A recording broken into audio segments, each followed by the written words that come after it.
Sorry, Dr. Salma. We have a student who is going to open this meeting formally first, yeah, before giving time to you, okay? Yes. Yeah. Okay. Faiza? Yes, Yeah. ma'am. Assalamualaikum warahmatullahi wabarakatuh.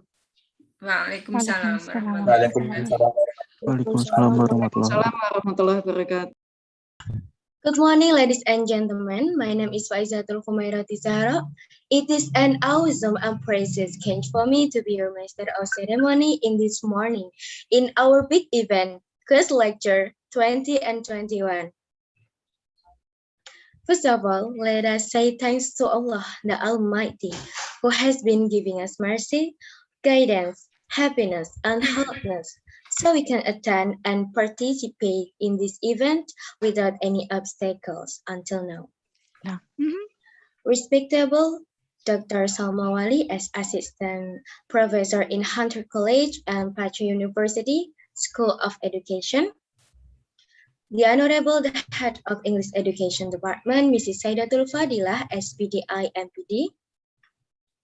The inevitable all lecturers and staff in English Education Department of Islamic State University of Waly Songo, Semarang.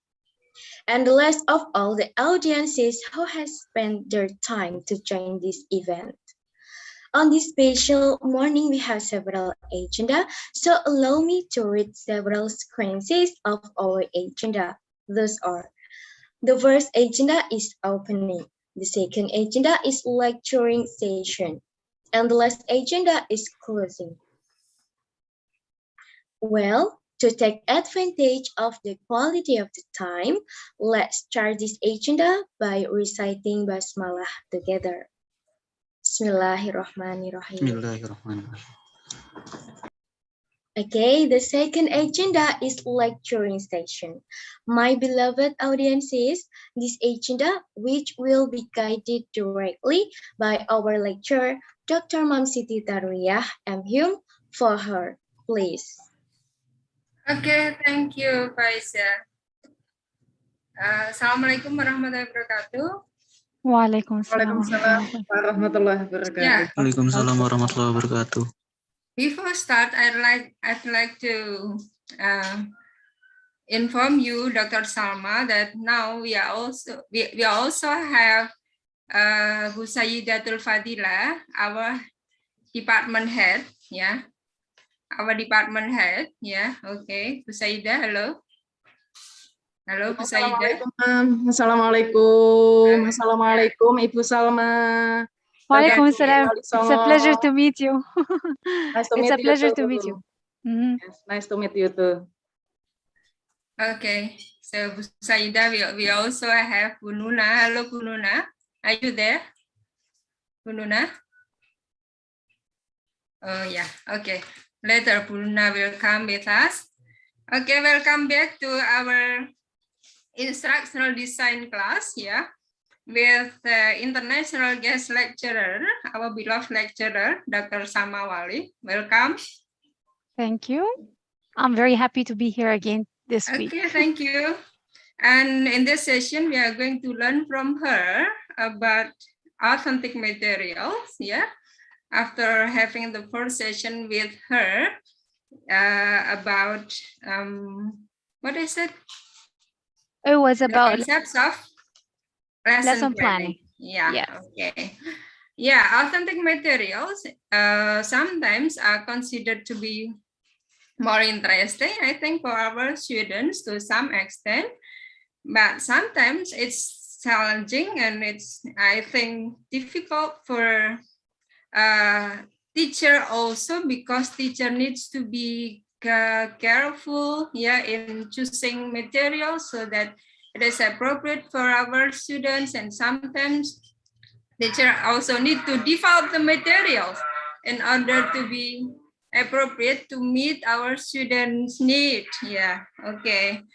And Dr. Salma here come with us to explain about how to choose authentic materials, yeah, how to use it so that it is appropriate, it is facilitating our students' learning, and what consideration needs to be taken in using the materials. Okay, time is yours.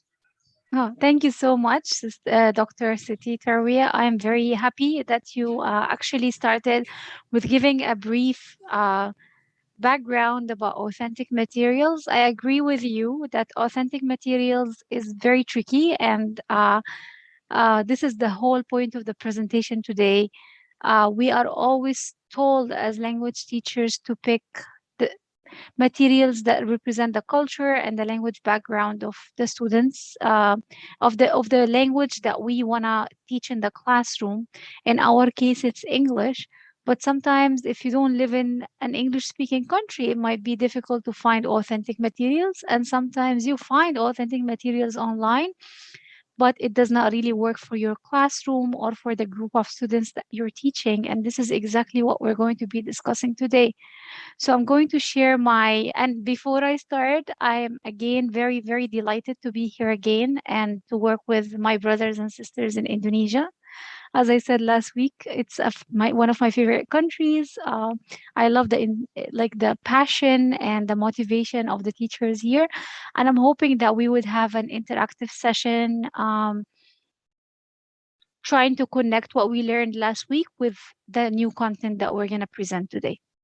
So I'm going to be sharing my background on my screen in a minute with everyone, and we can take it from there. Here we go. Okay, so everybody can see my screen, correct? Yes? Thumbs up? Yes. Okay, great. Yes. So authentic materials is the topic of our presentation today, as we said. And before we start, I think it just makes sense to review a little bit what we did last time. Because remember, last time we were doing lesson planning, and part of lesson planning is selecting activities and selecting materials that you're going to use in your lesson. So let's just take 5 minutes and maybe share some of the concepts that we learned last time. It's been a week since the lecture that we had last week. So I want you to tell me about one thing that you thought about or maybe applied or considered while you were planning your lessons this last week based on our lecture last week. Any volunteers?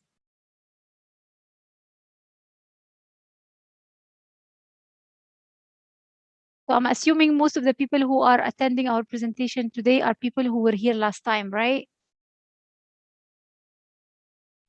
Yeah, I Anybody think would most like? of them.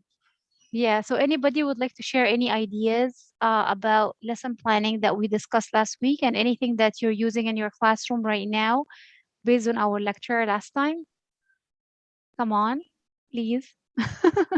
Volunteers, 3 components of lesson planning. Okay. the components of lesson planning. What are the components of lesson planning? Learning objectives, assessment, and learning activities.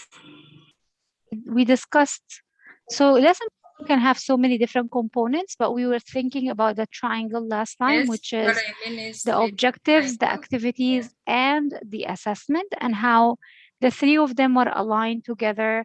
You really have to make sure that your lesson plan is all these different parts are consistent and they kind of reflect each other. So your objectives are reflected in the activities that you're doing, and your assessment helps you assess whether or not your students were able to achieve the objectives of the lesson.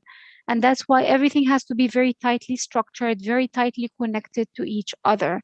And that's mainly what we discussed last time. And we thought it was also, I also discussed the idea of backward design, that you have the result in mind, which is what you want the students to achieve. And based on that goal that you have in mind, you start planning your lesson in terms of activities and in terms of assessment. We also discussed something very important last time, which is the I do, we do, you do model. And we spoke about how important it is for you as a teacher to always present something in the beginning and model how to use the new content, and then practice it with the students, which is the we do part.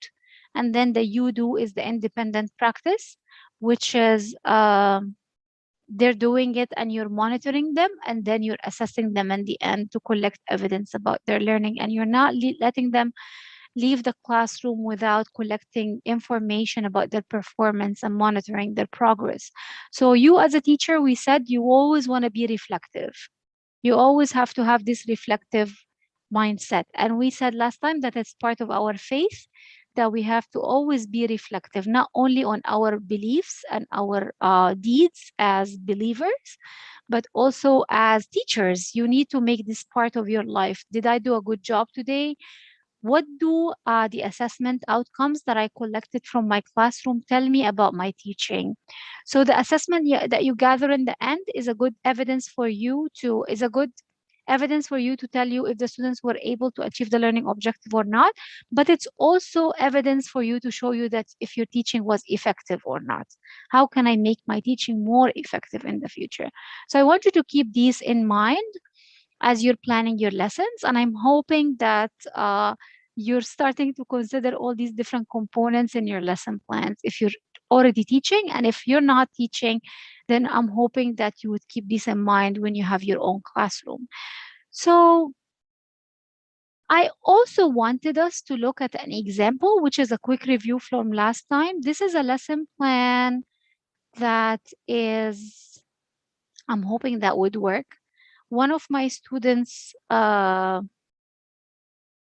me share it with you guys. 1 second, I'm gonna stop sharing. And so I have a lesson plan sample here, and I'm hoping that we would look at it together. But this one, I can't really do the talking. You will have to help me with the talking, because this is kind of like applying what we learned last time. So let's look at the lesson here. Here we go. So this is actually a real lesson from one of my students. It's a group of teachers that I was training here in New York, and they're all Japanese teachers, which is another country that I really love to work at, and Japanese teachers I love working with as well. And this is the objectives, the materials, the classroom activities, and assessment of that lesson.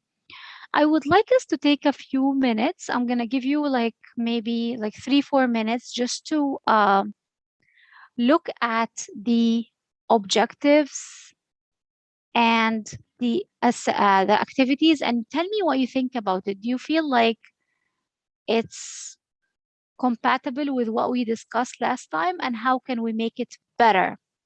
And last time we discussed how we can make an objective smart, how we can make the activities structured, and then how can we make the assessment reflective of the objective of the lesson. So take a minute. Like I'll just give you guys 2 minutes. It's 9:16. I'll give you up till like 9:16 here. It's 8:16 there. I'll give you up till 8:18 to just look at it quickly, and let's discuss it together. Okay? Can you make it bigger? Zoom it out. I can make it bigger, but the problem is you might not see the entire thing. So okay, that's enough. Yeah.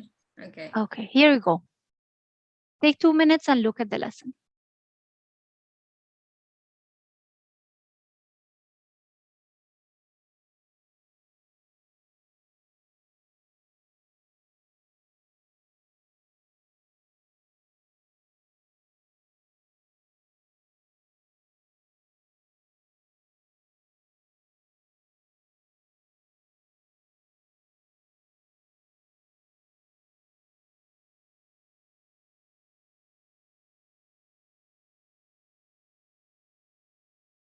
I can go down a little bit.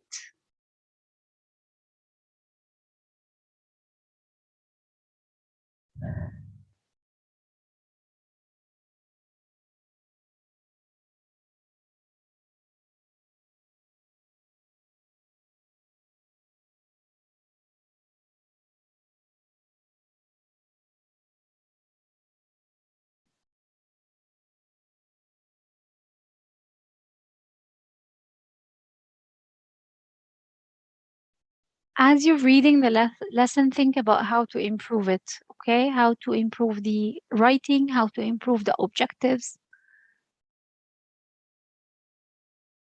You can take notes if you need to.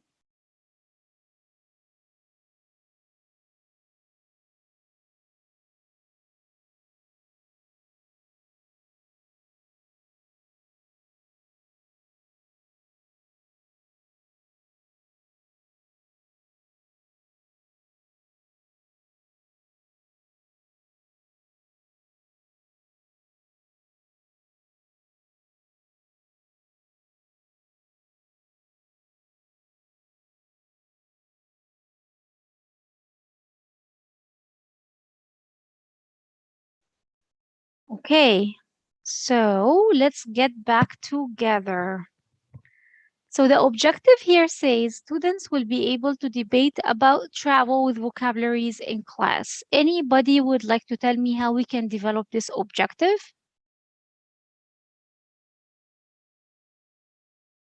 Using the SMART framework that we discussed last time? Volunteers?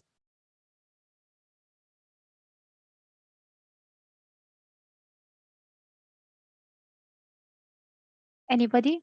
Yes. Am I hearing anybody? Okay, I think people do not feel like participating today. So let me tell you what I feel. So I would say develop the objective a little bit, and what we said last time is that we always start with the language skills, and then the function. So I would say students will use travel-related vocabulary taught in class to debate about um, or students will use 5 vocabulary words taught in class to debate about the topic of travel in groups. Okay? So it has to be by the end of the lesson. So this is the time-bound piece. Students will be able to use you have to be specific. Use what? The 5 words taught in class. Okay? Or five travel-related vocabulary words to debate about the topic of travel in groups. So this way it's time bound, it's specific and measurable, and it's attainable because you can see exactly how they're going to be working and what you're expecting them to use when they're working in their groups. And then it's also equitable because you can adjust it based on the level of the students. Now, there is some writing issues with this lesson plan. Sorry, Salma. Yes. Yeah. Okay, in my opinion, the objective here, I think, still needs to be improved, even if you have revised it by putting the number of vocabulary, 5 vocabulary items, yeah. But I think it doesn't show the students' condition. So after doing both activities, so that the students can debate by using 5 vocabulary items. After doing both activities. Yeah, I see what you're saying. It does not show us the progression of the lesson, correct? It's just like this. This objective seems like it's the end goal, but it does not show us how you're going to build a skill for debating. Right. So that's how I feel as well. I'm trying to work with the objective that I have, but in my opinion, if I have to do this lesson, I would not really call it debating. I would mainly say maybe learning the phrases to discuss the topic of travel, something more simple first, because debating to me feels so advanced and I don't know what background the students have here. So I agree with you. It does not show me what skills the students need to do first before they debate. I feel like this lesson plan honestly is not. So when I picked this lesson plan, I did not pick a perfect lesson plan. I picked a lesson plan that needs to be worked on. And my hope is that people here would tell me how to improve it, because even if you look at the classroom activity section, it's kind of vague, right? It does not really tell me exactly what the teacher is going to do. So this is one thing that I want to really stress whenever you're writing your lesson plan for your supervisor or for your university professor or for your principal in the future. Remember that the person who's reading the lesson plan does not know what's happening in your mind and does not know what your classroom looks like and does not know about the level of your students. So you have to add as many details to your lesson plan as possible. And you have to also explain, rationalize why you're doing something. So I'm doing a debate, but why? What, as Dr. Siti Taria said, what did the students learn before that would guide them or lead them into debating? Did they learn how to, for example, use agree and disagree statements correctly before they do that? We don't know.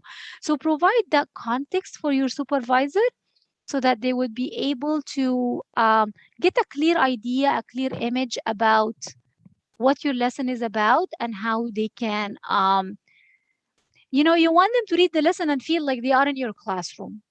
And even if they disagree with you on something, you have a rationale, which is like a reason, supported by reading, supported by research, supported by experience that says this works for my classroom. Provide as much information as possible and don't be so brief because this lesson plan, for example, when I grade it, I cannot give it a very high score because I don't really understand most of the stuff that is happening here. I watched the lesson being taught, so I was able to connect the teaching to the lesson plan. But if I only receive the lesson plan as is, it would be very difficult to understand what's happening in the classroom.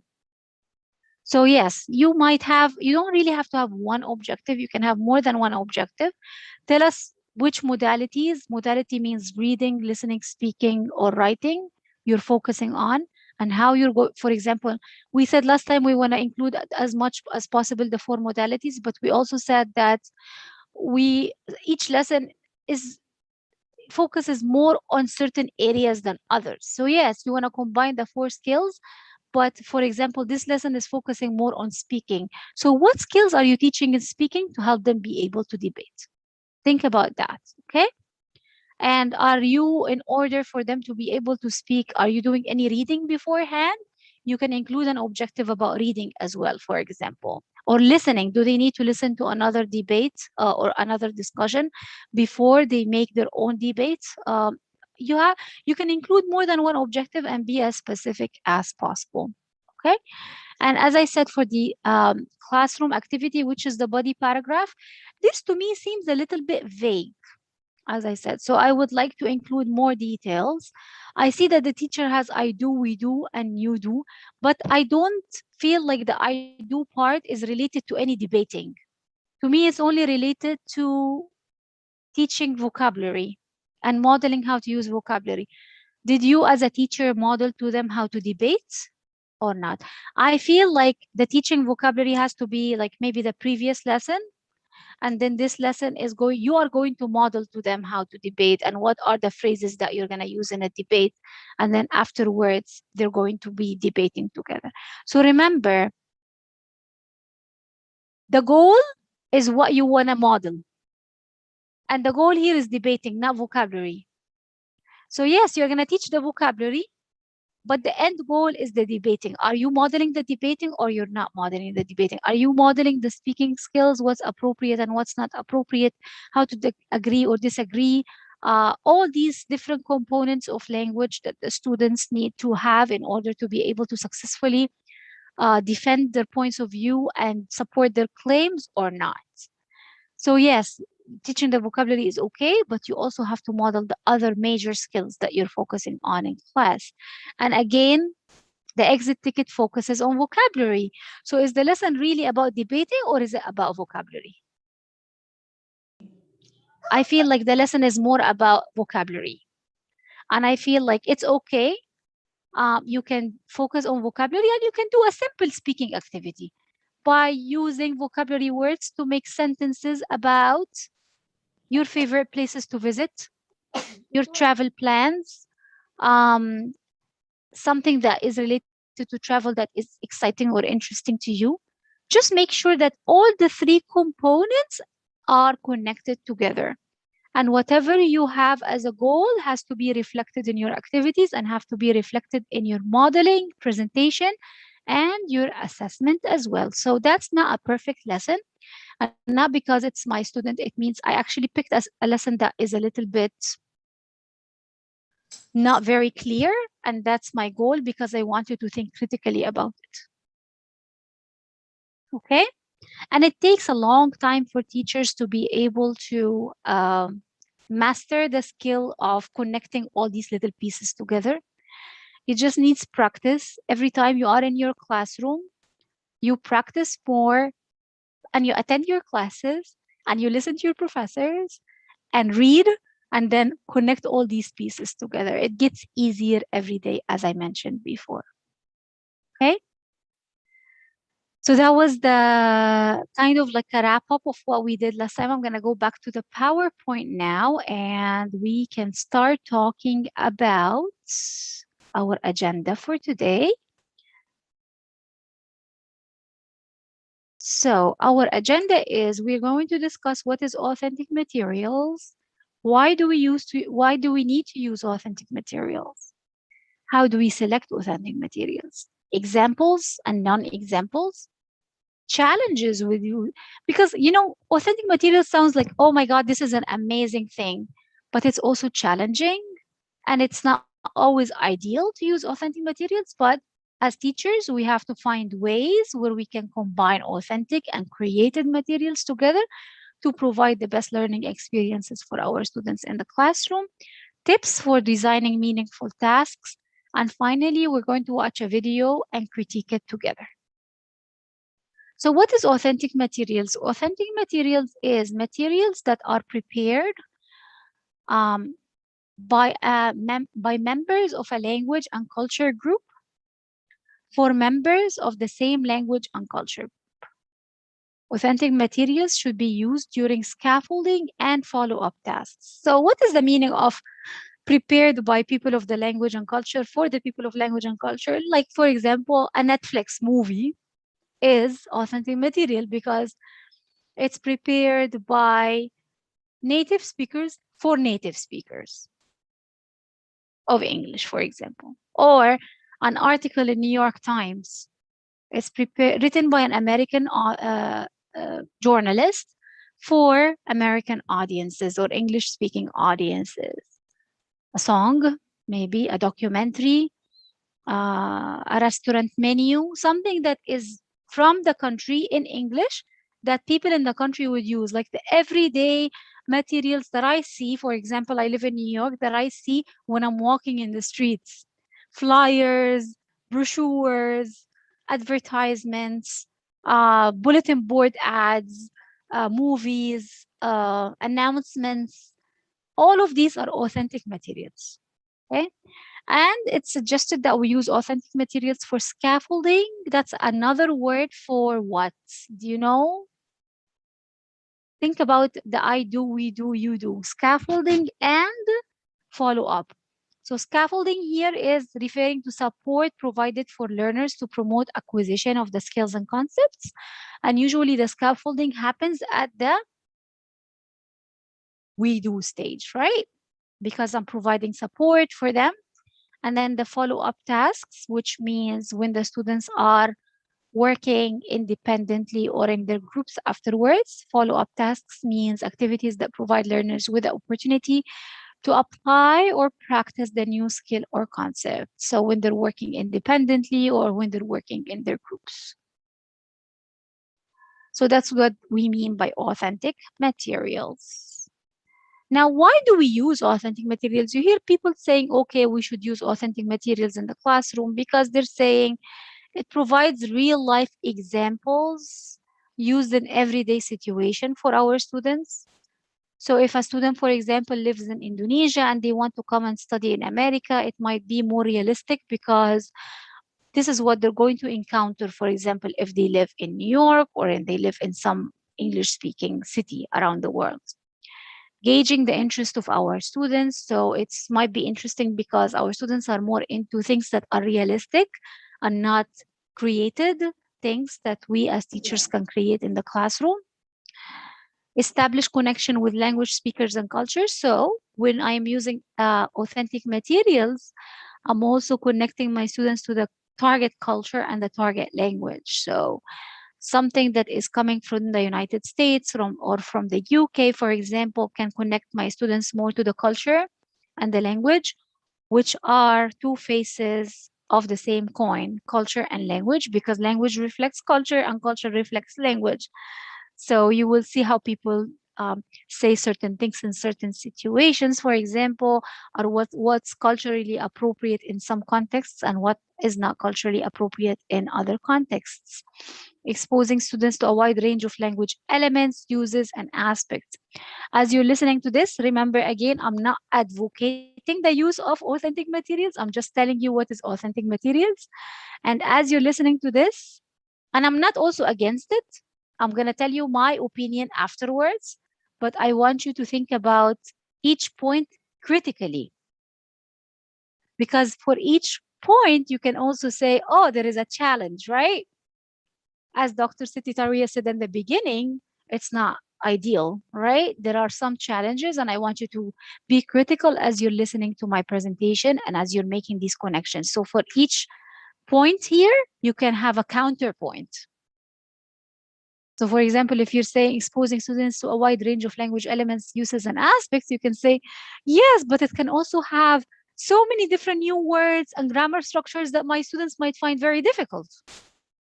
Because native speakers speak like this, but my students are not at that level yet. So you can make that argument, for example. Or for example, something like establishing connection between language and culture. You might say, okay, so but what about cultural aspects that are not appropriate in my culture? All of these things are ideas I want you to keep in mind. And we're going to be discussing some of these ideas later on in the presentation. But again, I'm just telling you, be critical as you're listening.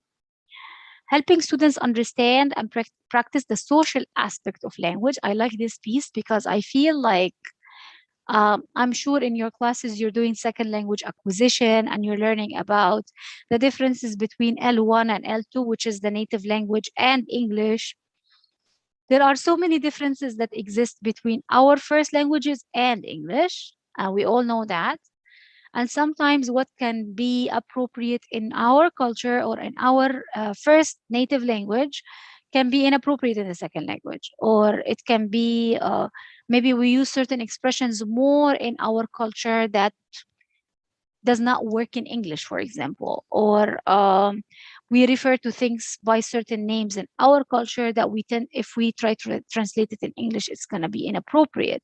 Or things like address terms, like, for example, I don't know about Indonesia, but I know, for example, in Urdu and Hindi, there is a respect address term that you use, like G, so and so G, which means, like, you're showing respect to the person.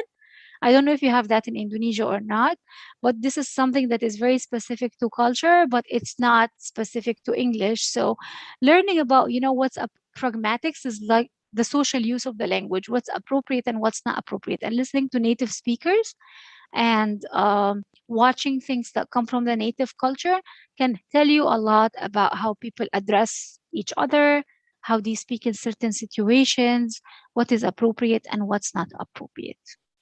So that's what I mean by pragmatics. Anybody has any question about that so far? Questions? When I hear people unmuting their mic, I get very, very happy, and then nobody speaks afterwards. Anybody has any questions? I just need your confirmation. Just now you told us that authentic materials here are materials which are from sources from English-speaking countries. Is it? Yes. Is it the limitation of authentic materials? Well, this is how should it be from English-speaking countries? It has to be from the people who live in the native culture and targeting the people who live in the main culture. Yes, that's how ACTFL defines it. And ACTFL is the, I can't remember the abbreviation right now, but I think you're also talking about the communicative materials and real life materials all of these do not have to be from the native culture. So if you're, for example, using real and real life materials, these things do not have to be from America, for example, or from England. They can be English speaking materials that you see in Indonesia, that people use in restaurants in Indonesia, for example. So in that case, this is real life materials, and we use real life materials all the time. But the actual definition of authentic materials is that it has to be from the people of the main culture, of the native culture, for the people of the native cultures. And you know what? It's not really intended for educational purposes. It's usually for just business and entertainment and daily transactions. And you're just collecting these materials and using them in the classroom. And that's why they call it authentic, because it's not really intended for teaching. It's just coming from the environment to support learning.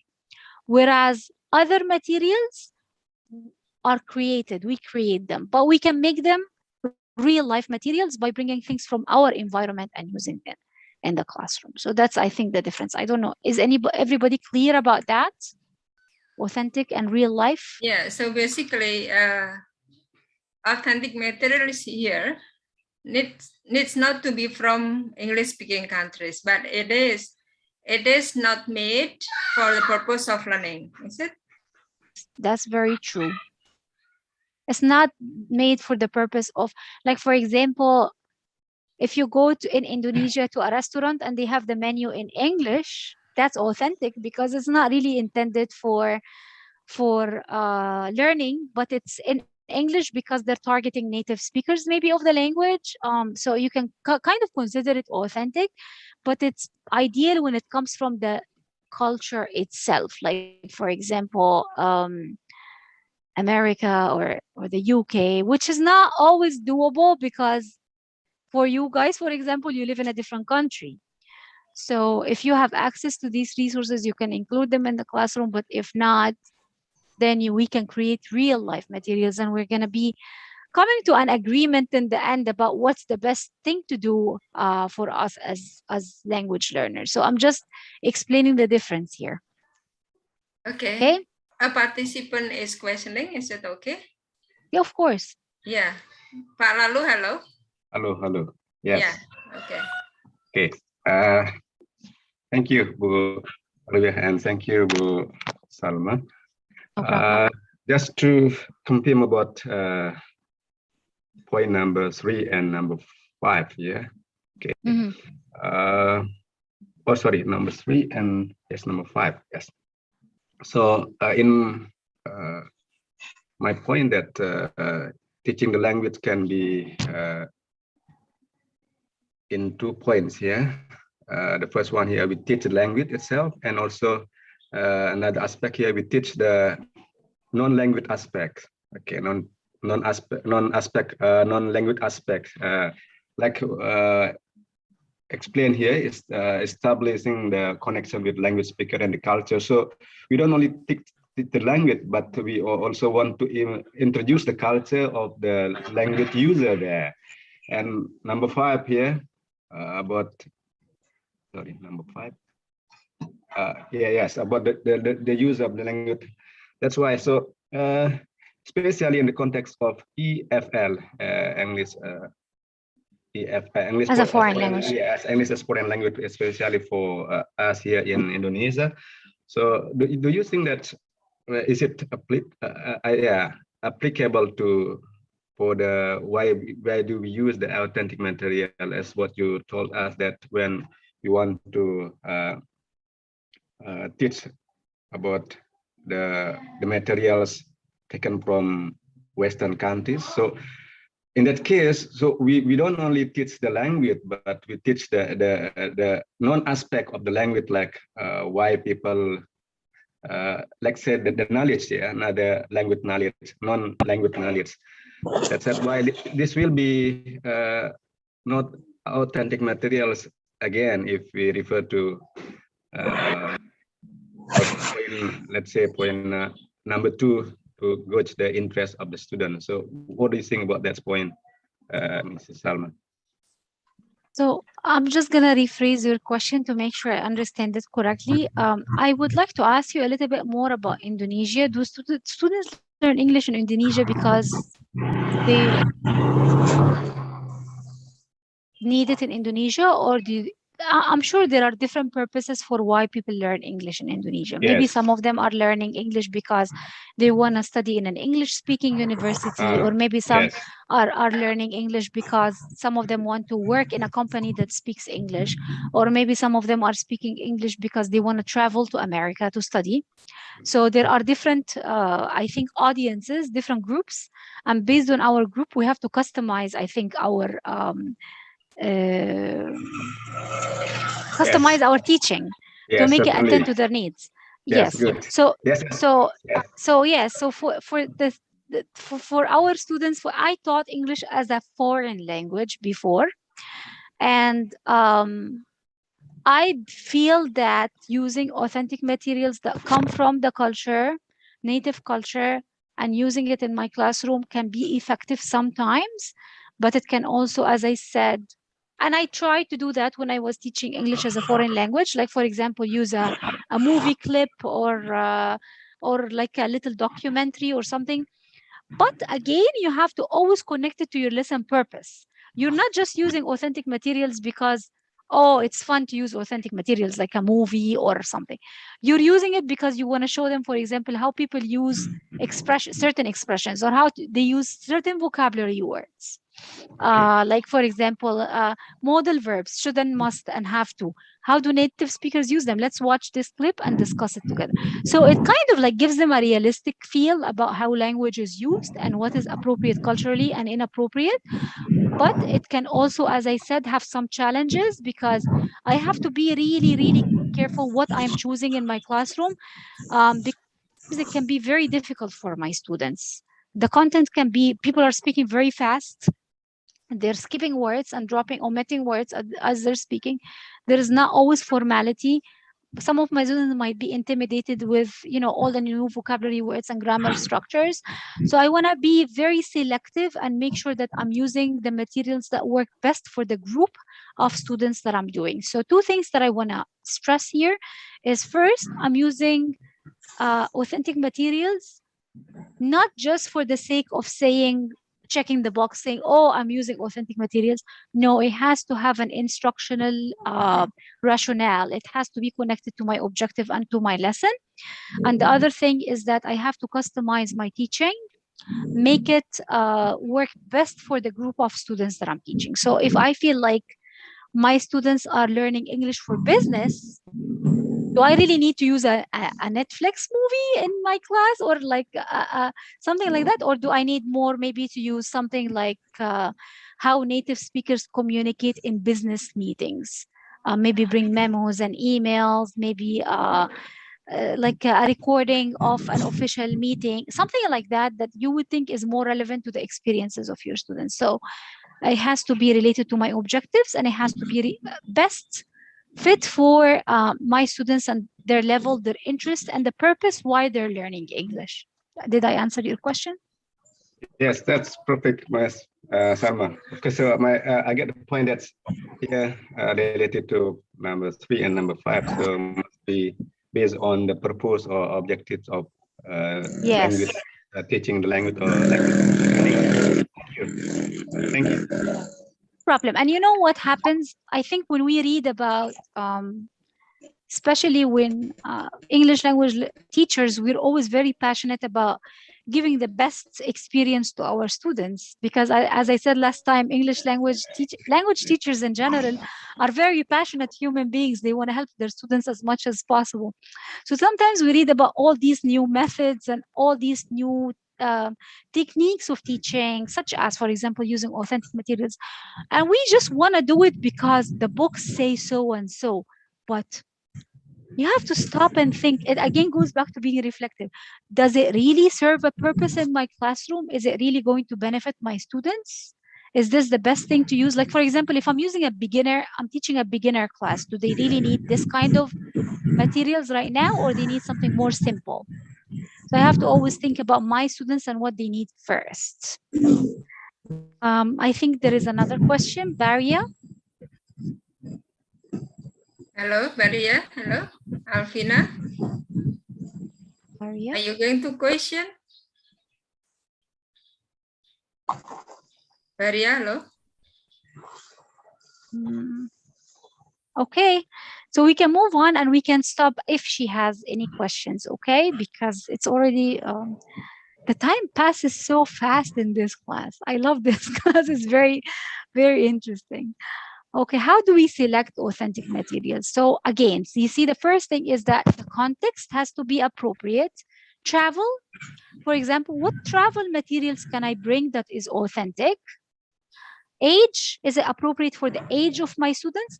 Is it appropriate for the culture? This is something very, very, very important because there is a lot of authentic materials that do not work in certain cultures.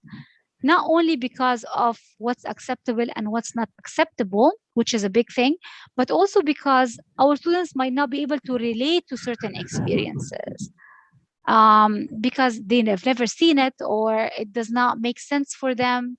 So discussing a topic about snow and a snowman, for example, in a country when you're teaching a class in the desert does not make sense.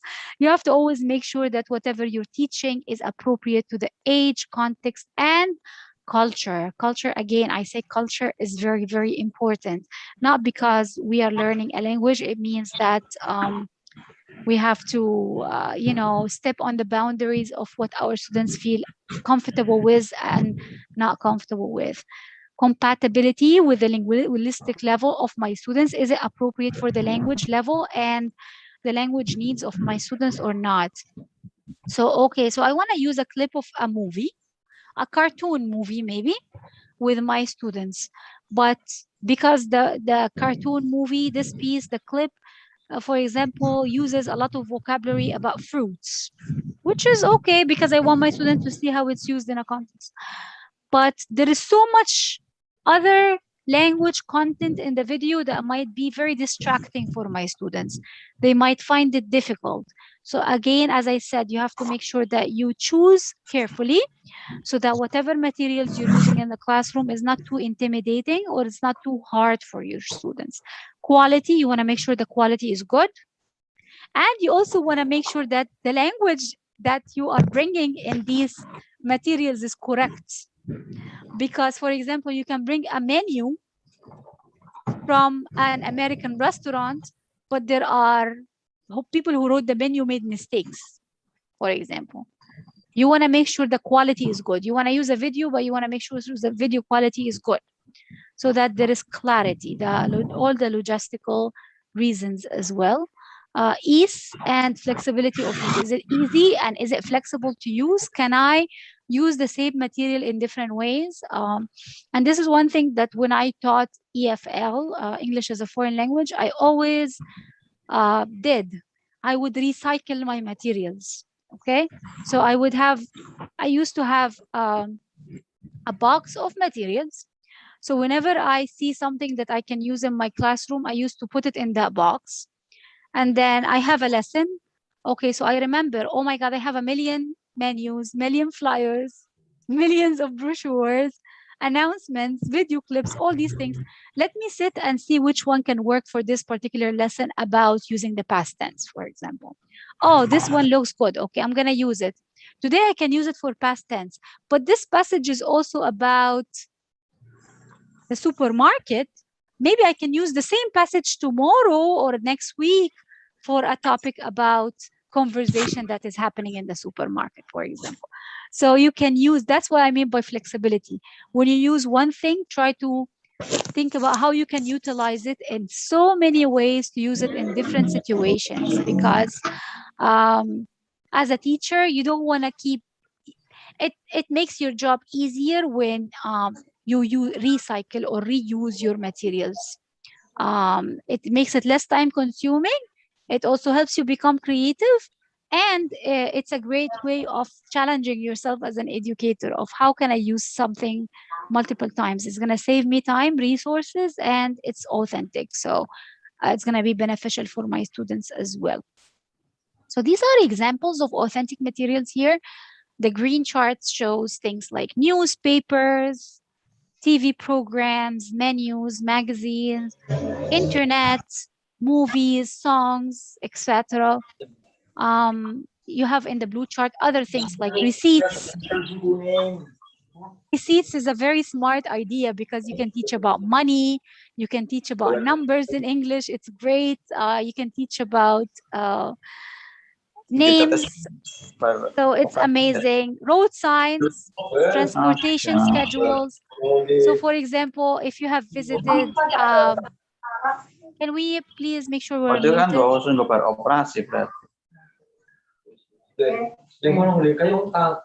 Nah, sama setelah kene pengen diane sing biasa bae. Kita tes tes rame kawan. Layang mau tes sing pengen tes sing kae berarti. Okay, okay. Gue khusus gue operasi. Halo, Bu Saida. Halo, Bu Saida.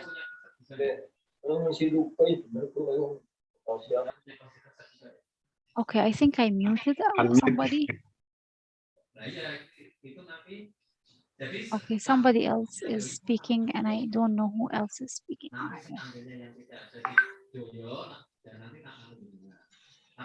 Okay. Okay, we're good now. I muted everyone. I'm sorry if I muted you. I don't mean it in a bad way, but it just interferes with the quality of the presentation. Business cards is an, you see the blue chart has amazing ideas for things that you can use in your classroom.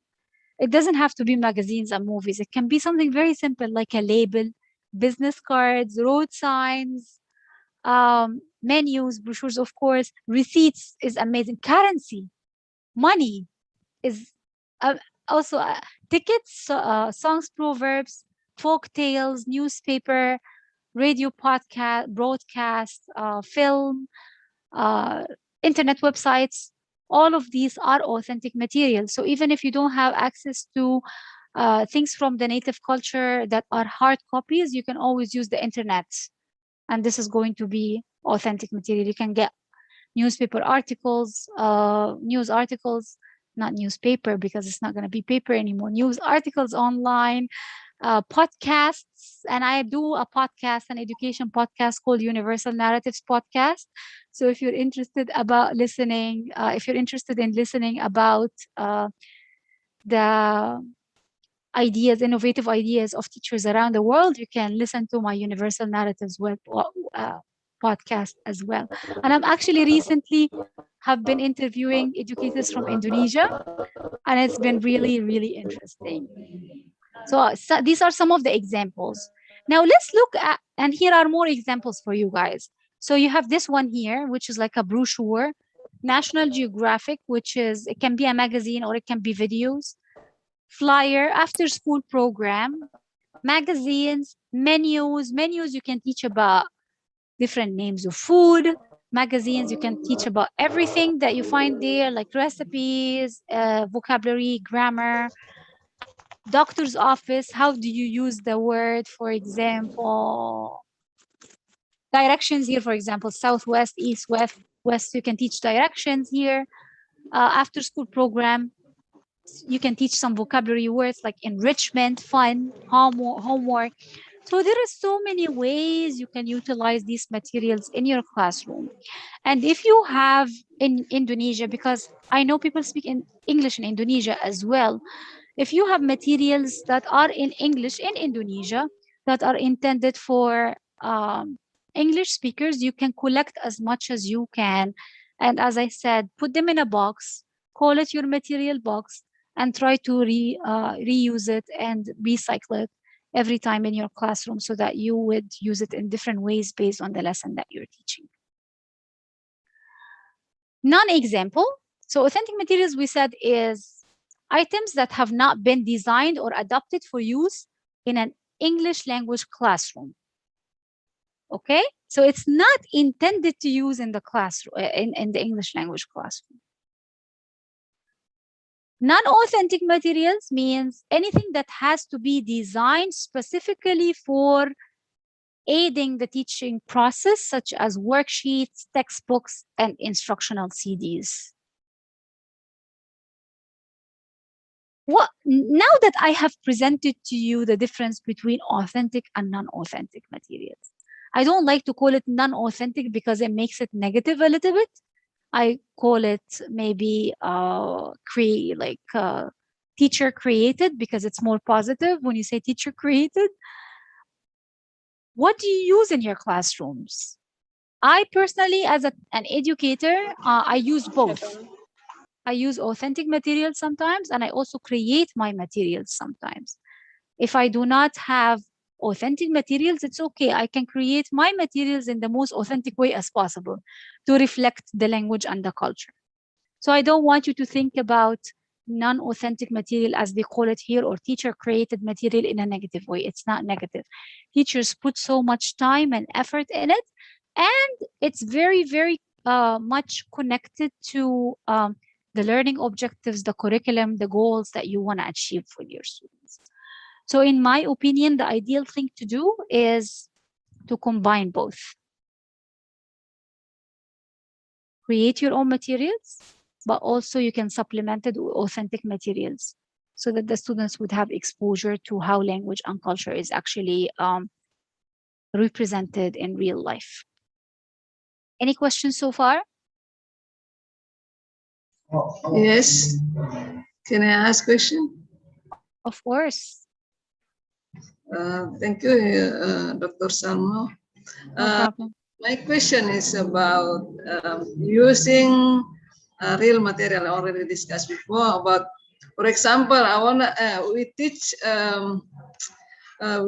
invitation card, making invitation card, but we use the invitation in for example in Indonesia, not in English. Is it we can say was that authentic material? Because you mentioned before that's all the but this is not in English actually. For example, this one we want to make, for example, the wedding party invitation. We make it this, and then we teach to the student, like make it invitation like wedding party and using in English like that. So see like is it include authentic material? Okay, I see your point. So I would say so what you're saying is that you're asking your students to make an invitation card in English, but they are using an Indonesian example to make the invitation card. Is that correct? Yes. I would say that this is not authentic because it's not English. And I would say that it's nice to give them an Indonesian card because they would know what is appropriate and what's not appropriate. But your target language is English, not a local or a native language in Indonesia, right? So if my target language is English, I have to show them an example in English. Because they can follow that example. So what I can do is I would like the students to design an invitation card in English. The first thing I can do in the class is teaching all the vocabulary that they needed. Maybe bring an English invitation card online, maybe from one of the e-cards websites, and we can look at it together, highlight on the board all the keywords that I would like them to use in their own invitation card. So that would be my modeling. And then based on that, I can discuss the vocabulary and discuss it a little bit more with them. And then afterwards, maybe I can make an invitation card with them on the board. So that's the we do part. And then they can follow that model to make their own invitation cards in English. So they need to see a sample in English, and you need to model in English. I would say that. Bringing the Indonesian card is nice because they would know what are the areas that you usually include in a wedding invitation in Indonesia. For example, in a wedding invitation in Indonesia, you always have the name of the groom and the name of the bride, the name of the parents, the location, the time, stuff like that. So you can present them with an example because it will give them an idea about what to include, but that's it. Anything that has to do with the language afterwards has to be done in English. So you can use your English, your Indonesian invitation card as a attention grabber or an activity to build their background. So before you start teaching them how to write a card in English, you can give them the Indonesian card and tell them, what is this? Ah, have you ever seen something like this before? And discuss in English. Okay, what are some of the different details that we have here? Okay, and this is, for example, the name of this, the location, the time, so and so. Perfect. So this is what we're going to do today in class, but it's going to be a little bit of a challenge for you guys because it's going to be in English. So let's look at an example in English.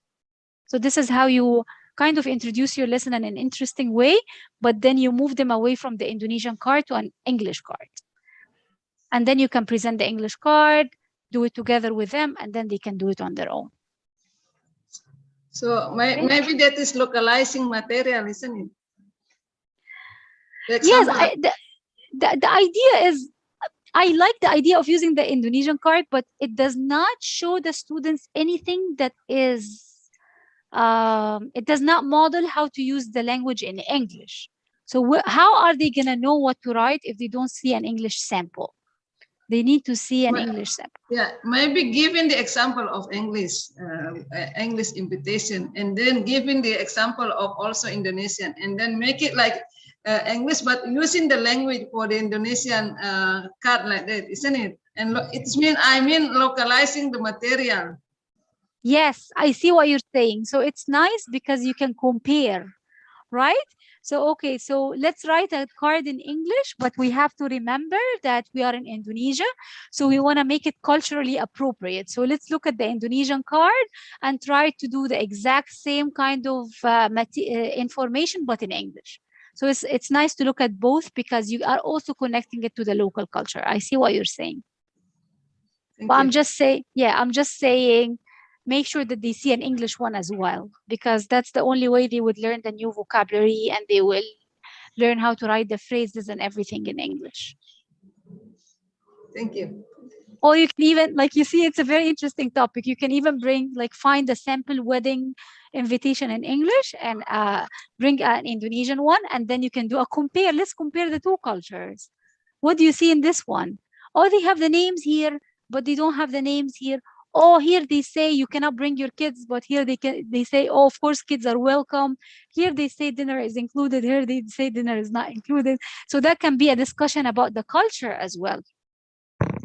Okay? So there is so many ways you can do invitations. You see, EFL and ESL teaching is so much fun.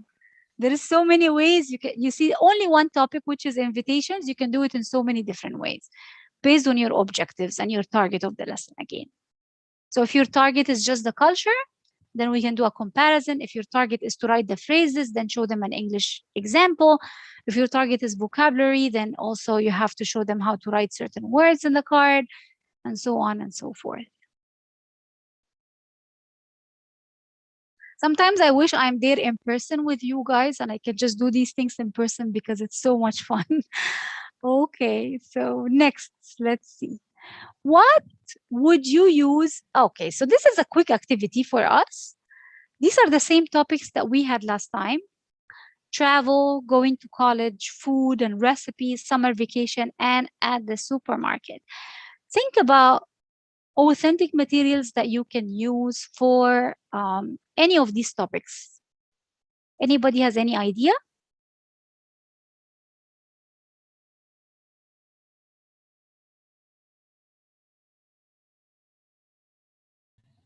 Yes, no? That's easy. Computer? How about computer? Okay, for which topic is that? An office, by the way, an office, we can use computer, like a picture of computer. Okay, so if you are doing like office, you can, so maybe what's happening in the office, you can bring pictures, but pictures do not include language. So I want you to think about something that has language in it. What would you bring that has language in it?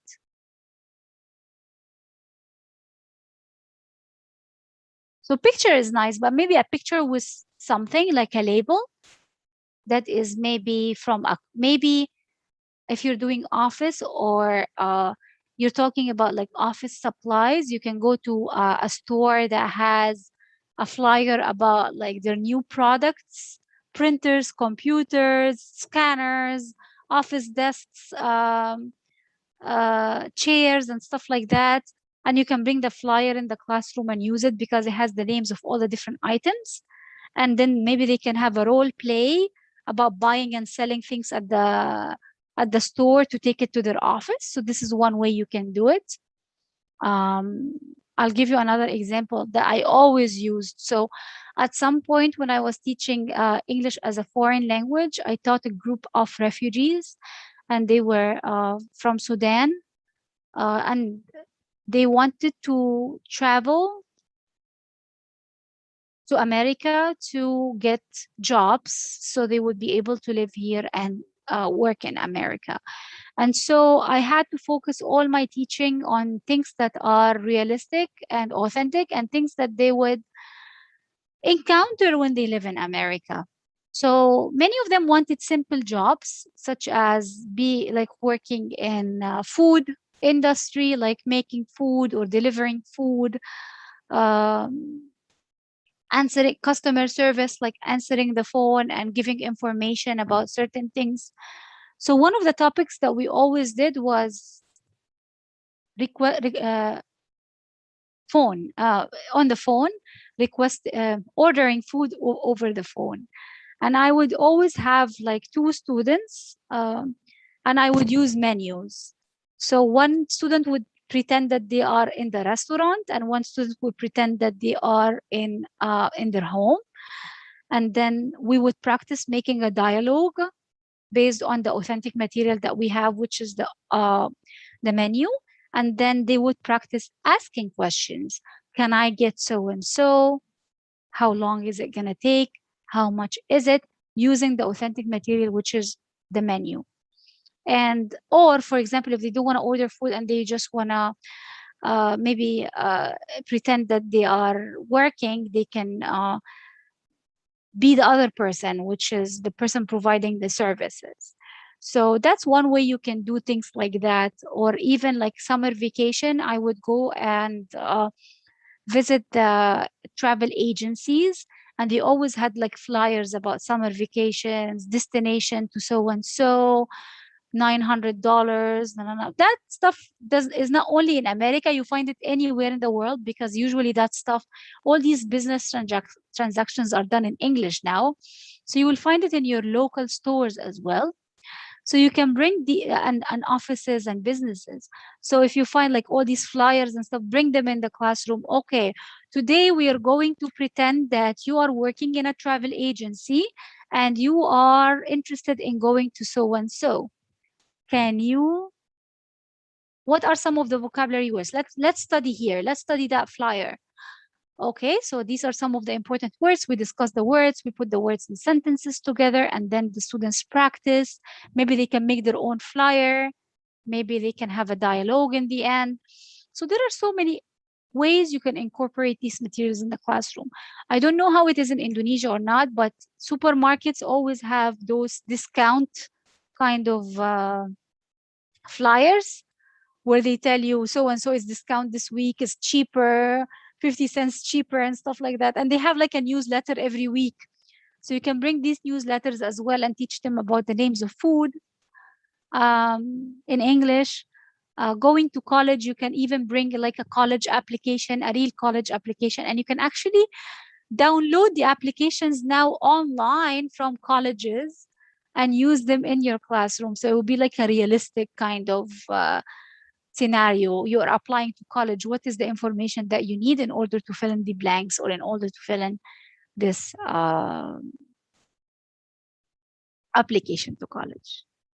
So what are the disadvantages what are some of the disadvantages of using authentic materials? We discussed some of the disadvantages earlier.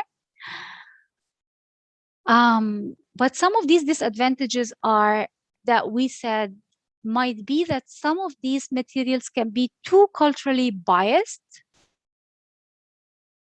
So they can also be difficult to understand outside the language community. So for example, if people are using slang, words that your students are not accustomed to hearing yet, or they're not at that level yet, it can be challenging for them.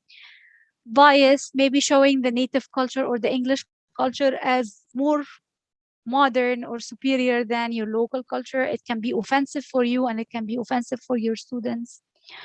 Vocabulary might not be relevant to the students' immediate needs. So maybe you are going to pick a clip from a movie that has modal verbs, but it also has so much other vocabulary that your students are not going to understand at this level yet. So again, you have to be very selective. Too many structured or mixed up. So lower levels will have a hard time decoding the text because it might not be, again, appropriate for their level. And special preparation is necessary, which can be time consuming. So again, as I said, you cannot just bring the authentic materials and use them as is. You have to make sure that you do a lot of work with it and modify it in order to make it work for your students. And the best thing, as I said, is to combine your materials with the authentic materials. So yes, I can use a clip, but am I just going to use the movie clip as is? Okay, so they're going to listen to a movie clip. What are they going to do with it afterwards? How am I going to utilize it effectively in my classroom? So what I can do, for example, is I can teach them, maybe we can have a discussion about a topic first, then we can watch a movie clip, and then they're going to have a teacher created material now, which is a worksheet, and they have maybe to respond to some questions about the clip. So always make sure that you have a plan. You can't just use materials because they're authentic, but you do not really serve a specific purpose, or you do not really serve the objective that you want to achieve in class. Any questions about this point? Because this is a very tricky point here. And if you have any questions, I'll be happy to answer them.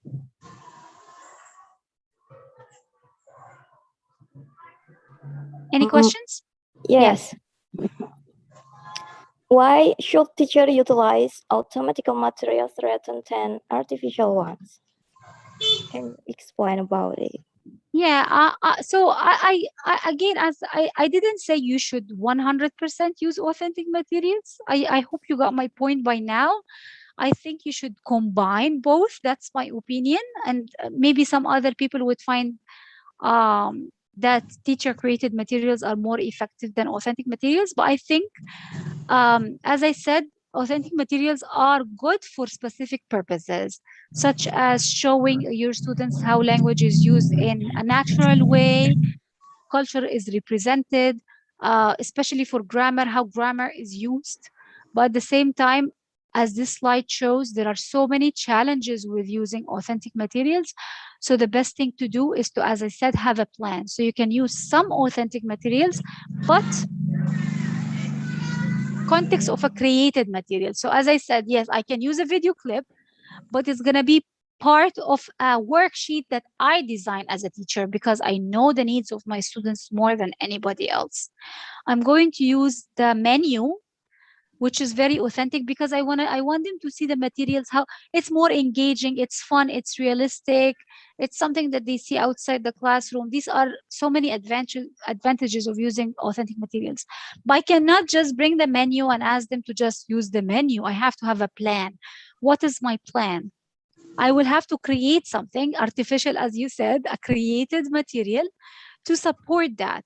So yes, they're going to use the menu, but after they use the menu, they're going to fill out a worksheet about something, or they're going to do a dialogue, fill in the blanks. I'm going to give them like a dialogue, and they have to complete the prompts, the questions and answers, and then they have to practice it together.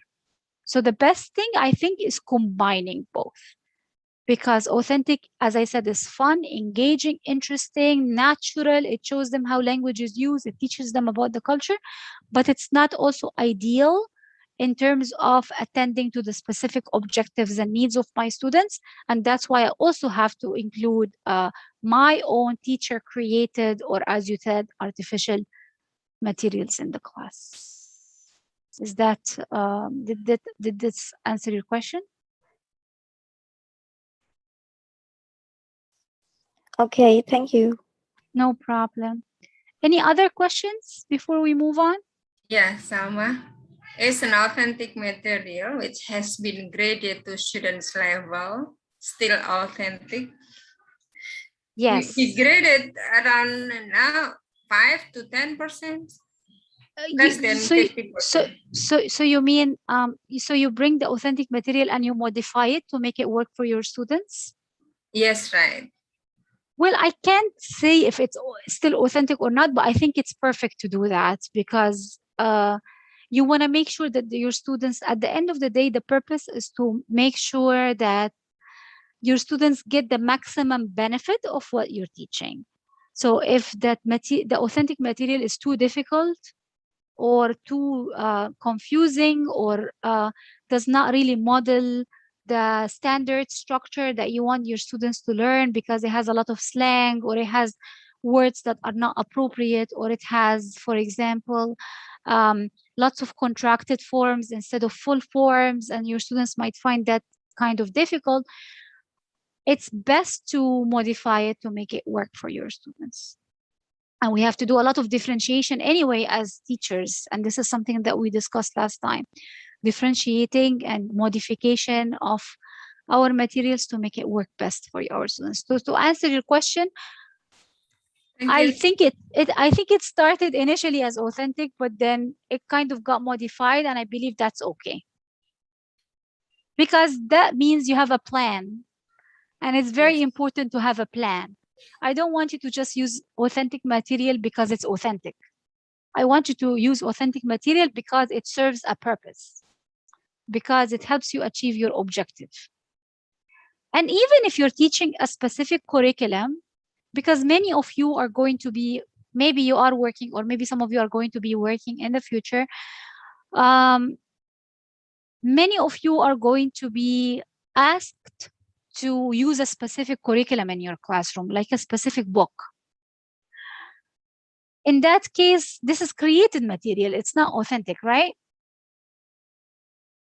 But you can always supplement it with authentic material. And this is what I used to do also when I taught English language learners. So I have a topic, for example, about, let's say, I can't think about topic, food. Food industry, and how food these days is not as healthy anymore because it's genetically modified and stuff like that, and how governments sometimes complain our food, so our food is not the same quality like in the old days, for example. So this is the topic that you're reading about in your book. But you feel like the students are going to benefit from something visual, something to watch. So you can find a National Geographic, for example, short documentary about food, how food is produced in certain country of the world, or farming, since farming is a big part of the national culture in Indonesia, for example. Maybe you can find something about farming, or you can find something. So you can think about something to link it to your classroom that is authentic. So you're using created material that is intended for classroom use, but you're supplementing it with authentic material that you think would be more engaging. And remember, for English language learners, and especially EFL, not ESL, because when you're in an ESL setting, you kind of forced to use English outside the classroom. But in EFL setting, you really need to have so much motivation to learn the language, because sometimes you're like, why do I need to learn English? Oh, it's not. Some of your students, I had students are like that, or like, I don't need to learn English, it's boring, I don't like it, nah. Then in that case, you really have to use authentic materials because you want to make it interesting for them. And when they feel like it's something related to real life more, especially to social media and to TV and all these things that our students enjoy so much these days, then they kind of like find it more engaging and they want to learn it more because it's something related to real life. Even us as adults, We feel very happy and excited when when we are in a meeting or when we're talking to somebody and they bring in examples from real life. It makes it more fun. So think about that, gauging the interest of our students. It's in itself one big reason why we should consider using some authentic materials in the classroom. Now, what should I do as a teacher? We had a discussion now about what should I do as a teacher. So it depends again on your school, administration. Are you allowed to supplement or not? Because some schools and administrations, they just want you to use the curriculum and not use anything extra. But in my opinion, it is best. In my opinion, it's best to combine. Use authentic material to create your classroom material. Or you have your created material and you're supplementing it with authentic material. And when I say here, use authentic material to create, it means, as we said, you have a plan. I know that I'm going to use this video or this song or this flyer or something like that because I want them to learn how past tense is used by native speakers. And after they read this, which is going to give them some exposure, context is very important. And we always say that we want to teach language in context, especially in a communicative way. Seeing that language in context, they will be able to afterwards complete a worksheet that I prepare for them as a teacher using the past tense. So authentic material can be viewed as a form of exposing our students to language in a natural way, in context. It's okay to use created materials, but try to supplement your curriculum with authentic materials for interest, for extra exposure. And especially, I had people here who asked me last time about improving their language skills. The best way, and this is something for your students as well, the best way to improve your language skills is to expose yourself more to the language. And authentic material is one way you can expose yourself and expose your students more to target language. So how can we do that? Anybody has any questions about or challenges about combining authentic and non-authentic? Anybody who's teaching right now and have a specific curriculum and they cannot use authentic materials?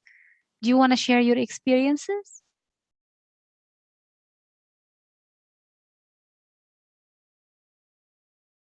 Okay, so I think we can move on now.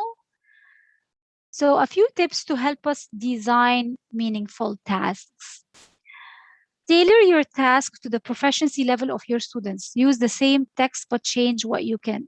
You ask learners at each level to do with the text. So that's what we mean by differentiation. So, and that goes back to what Dr. Siti Tarwiya was saying now about modifying the authentic material. Yes, you can modify it. You can use it as is with advanced students, but maybe you will have to change it a little bit for in intermediate, and you have to really simplify it for beginner. So you're using the same material, but you're doing it in different levels to attend to the different needs of your students. Give opportunities to make meaning out of text. So if you're using authentic materials, make sure that the students can engage with it and they can make meaning out of it so that it's they can be exposed, they can think about it, because last time we said that our students think about language a lot and they negotiate what is correct and what's not correct, and they have their language mentors in their minds here that are telling them, okay, say that and do not say that. So let them just make these kind of connections with the culture and the language in their minds, and help learners use background knowledge, context clues, and interpretive strategies to construct meaning. So view language as an experience, not as language teaching should be viewed as an experience and not just as a class. It's an experience for your students to connect to people, to culture, and languages expand our minds. They help us see things differently, see the world in a whole different point of view. I personally feel like being bilingual person, I can see things differently and I have a different perspective, more openness to people, to different cultures. And this is what you want your students to be able to do and achieve in your classroom as well. Okay, so any questions before we do the video piece?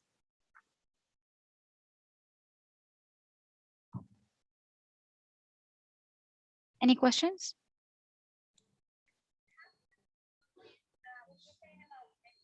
Hello, Miss. Hello. I can hear you. Hello, good morning. Good morning. How are you? I'm fine, thank you. So thank you so much for the time given.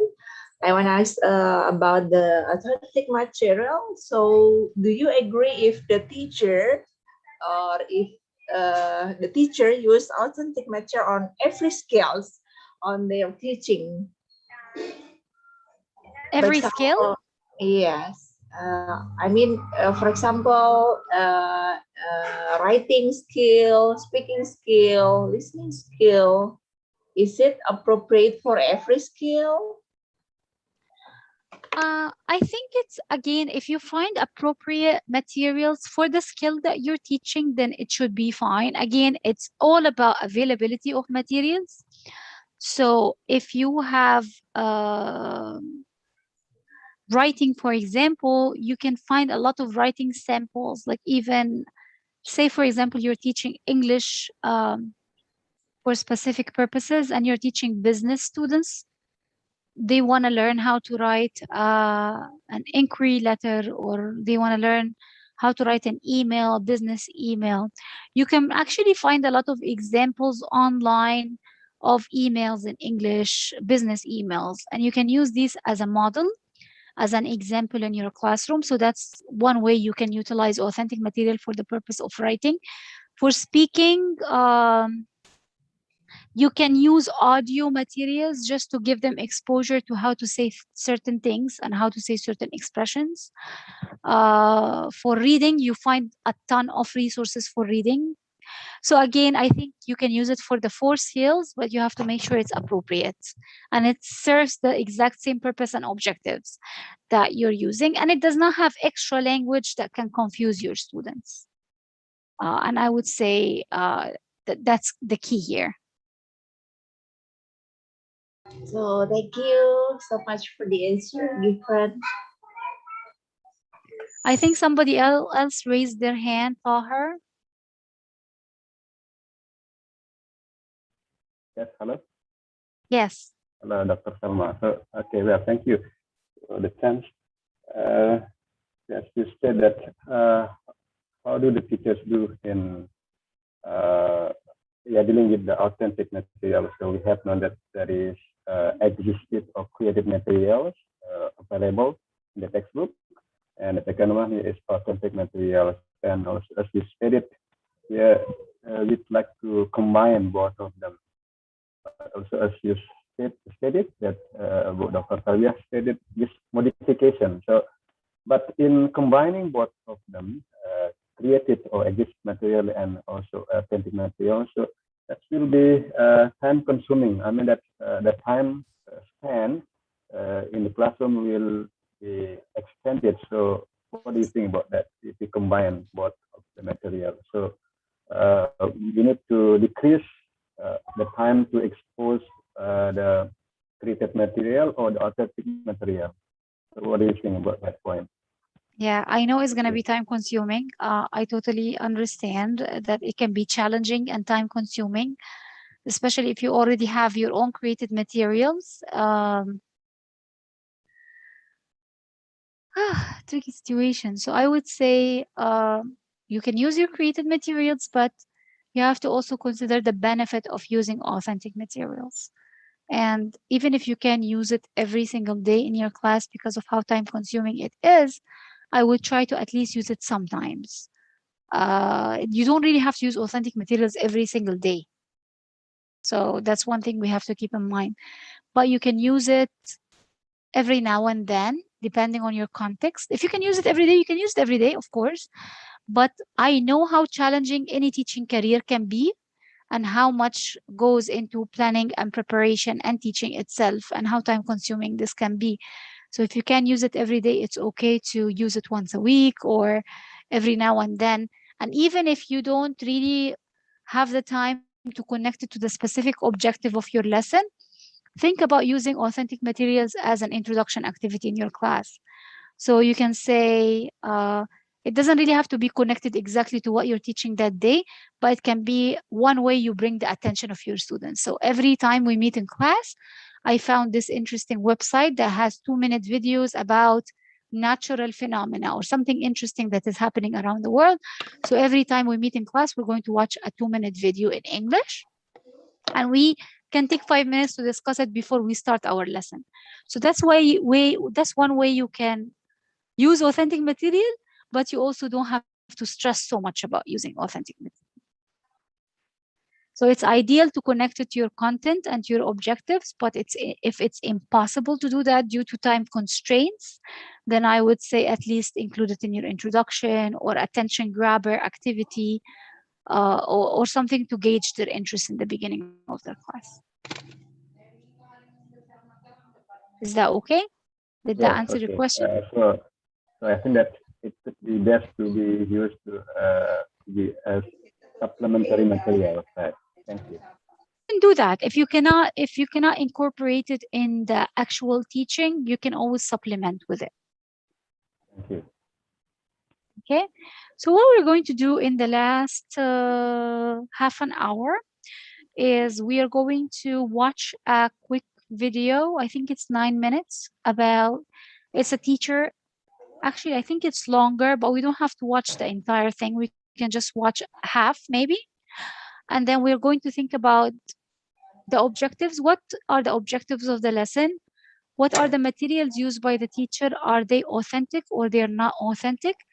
And what would you use alternatively if you had to teach this lesson, not these lessons? Sorry, that's a typo there. So let's click. So as you're watching, take notes about what you think the objective is and what materials is the teacher using, and if you can if you teach this lesson, how would you teach it differently?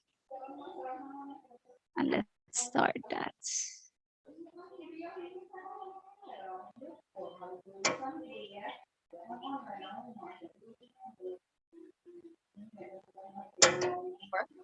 Conference calls.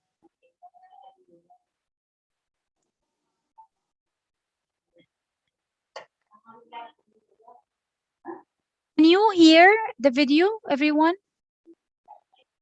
Not yet. You can't hear the video? Can you hear it or not? Yeah. You can. Okay, very good.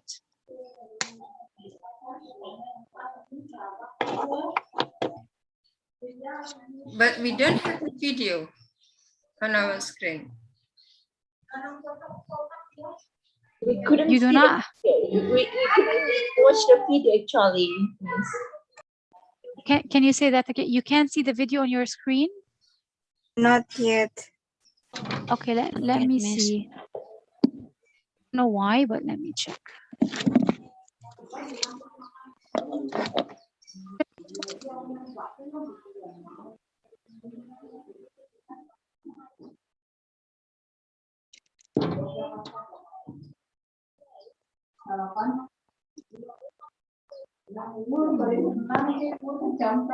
Okay, so let me send the link to Dr. City. Do you want to share it? Maybe it will work from your screen, because I think you are the host, not me. Let's see. I sent it to you, so you can try to share it from your screen. Okay.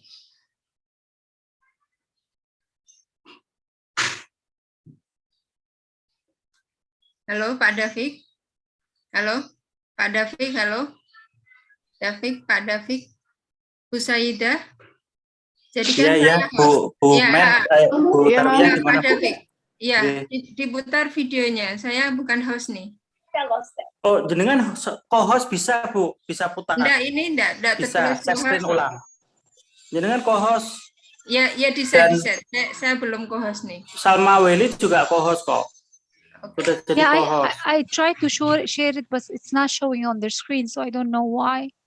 Let me do it one more time. I think you should share sound as well. Yeah. You should what is it? Share screen. Before you share screen, you have to share sound. Check the share sound, please. Before you share screen, check the share sound. Okay, so let me do that. 1 second. Okay.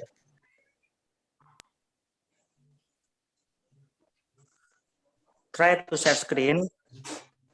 Okay, And then I have the on the left. Yeah, I share the sound. So let's see. Can you see it now? Okay. Yeah, and then you can start. Can you see it? Yes. Yes, I can see it. Yes. Great. Good morning, everybody. Good morning, teacher. Now today, let's do speaking. Okay, we're going to do a speaking lesson, and then we're going to go into detail on the benefits and how to do a speaking lesson.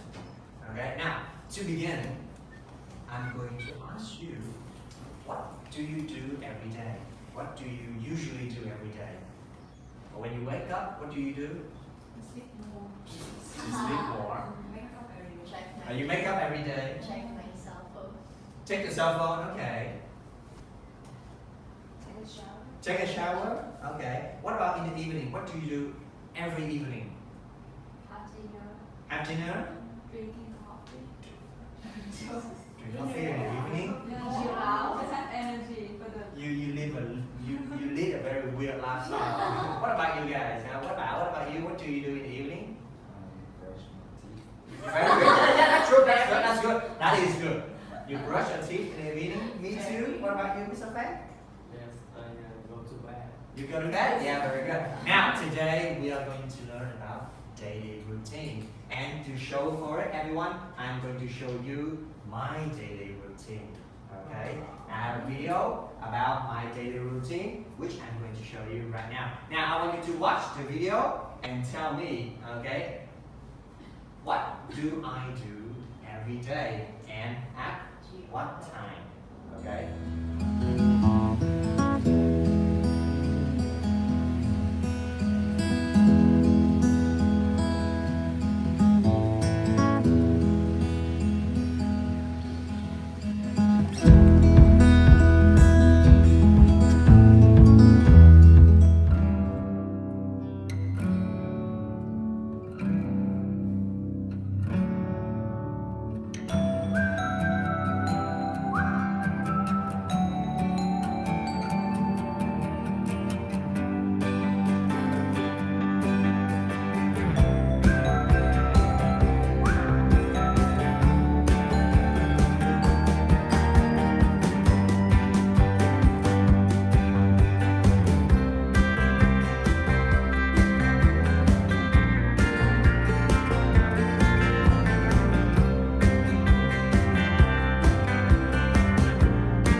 Time's up, everybody. Okay, now, stand up.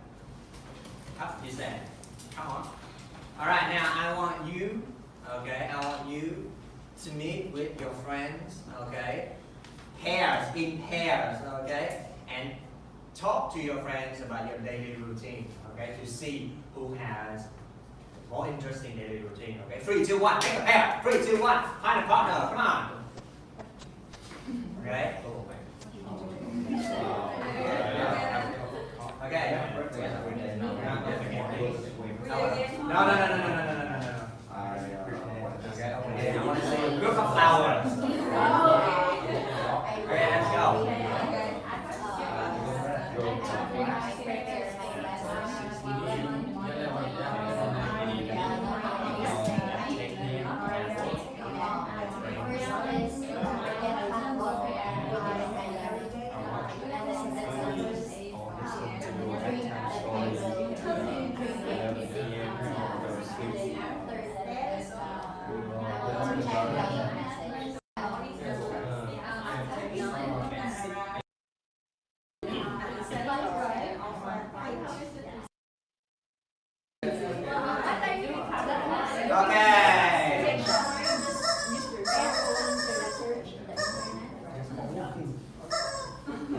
Yeah. Okay.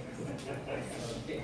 Okay, everybody sit down. I have heard many interesting daily routines. Okay, so let's tell everyone about your daily routine. Now, who do you think has an interesting daily routine according to you of these two? Who has an interesting daily routine? Who do you think you talk to them? I think her.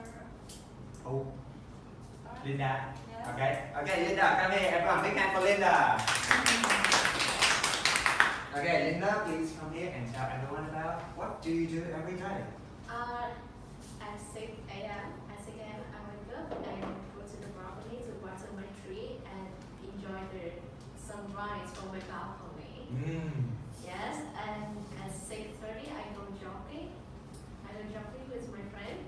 Yeah, in the morning, and at night, it's around 10 p.m. I do the pamper night to take care of myself, like do the skincare routine from the head to toe. Okay, skincare routine from Yeah. head to toe. Head to toe. Yes. Okay. What about during the daytime? During the daytime, I prepare at 10 a.m. I prepare for my online class and the lesson plan. In the morning, I water my little creatures. You want a little cactus. Okay, a cacti. Okay, one cactus, many cacti. Okay, right. Does anybody here has a skincare routine? No. Okay, now Kayla, come here and tell everyone about your daily routine. Okay, so I think this is my daily routine during this quarantine. Yeah, okay, so first thing is when I get up, it depends like 8 to 9 a.m. And Daily routine, things that you do every day. And remember, when you tell things that you do every day, remember the time and part of the day. Okay? And your homework is to go home, okay, and make a video telling everybody about your daily routine. Okay? That is the end of our lesson. Thank you very much. Okay. So that was a very short, quick video, and I skipped the pieces that were repetitive because I would rather have a discussion with you guys about it than watch people speaking. So, what did you think about the lesson? Did you see the components that we discussed last time? The I do, we do, you do, or the presentation, guided practice, and independent practice? Did you see any authentic materials? Or if not, what kind of materials did you see?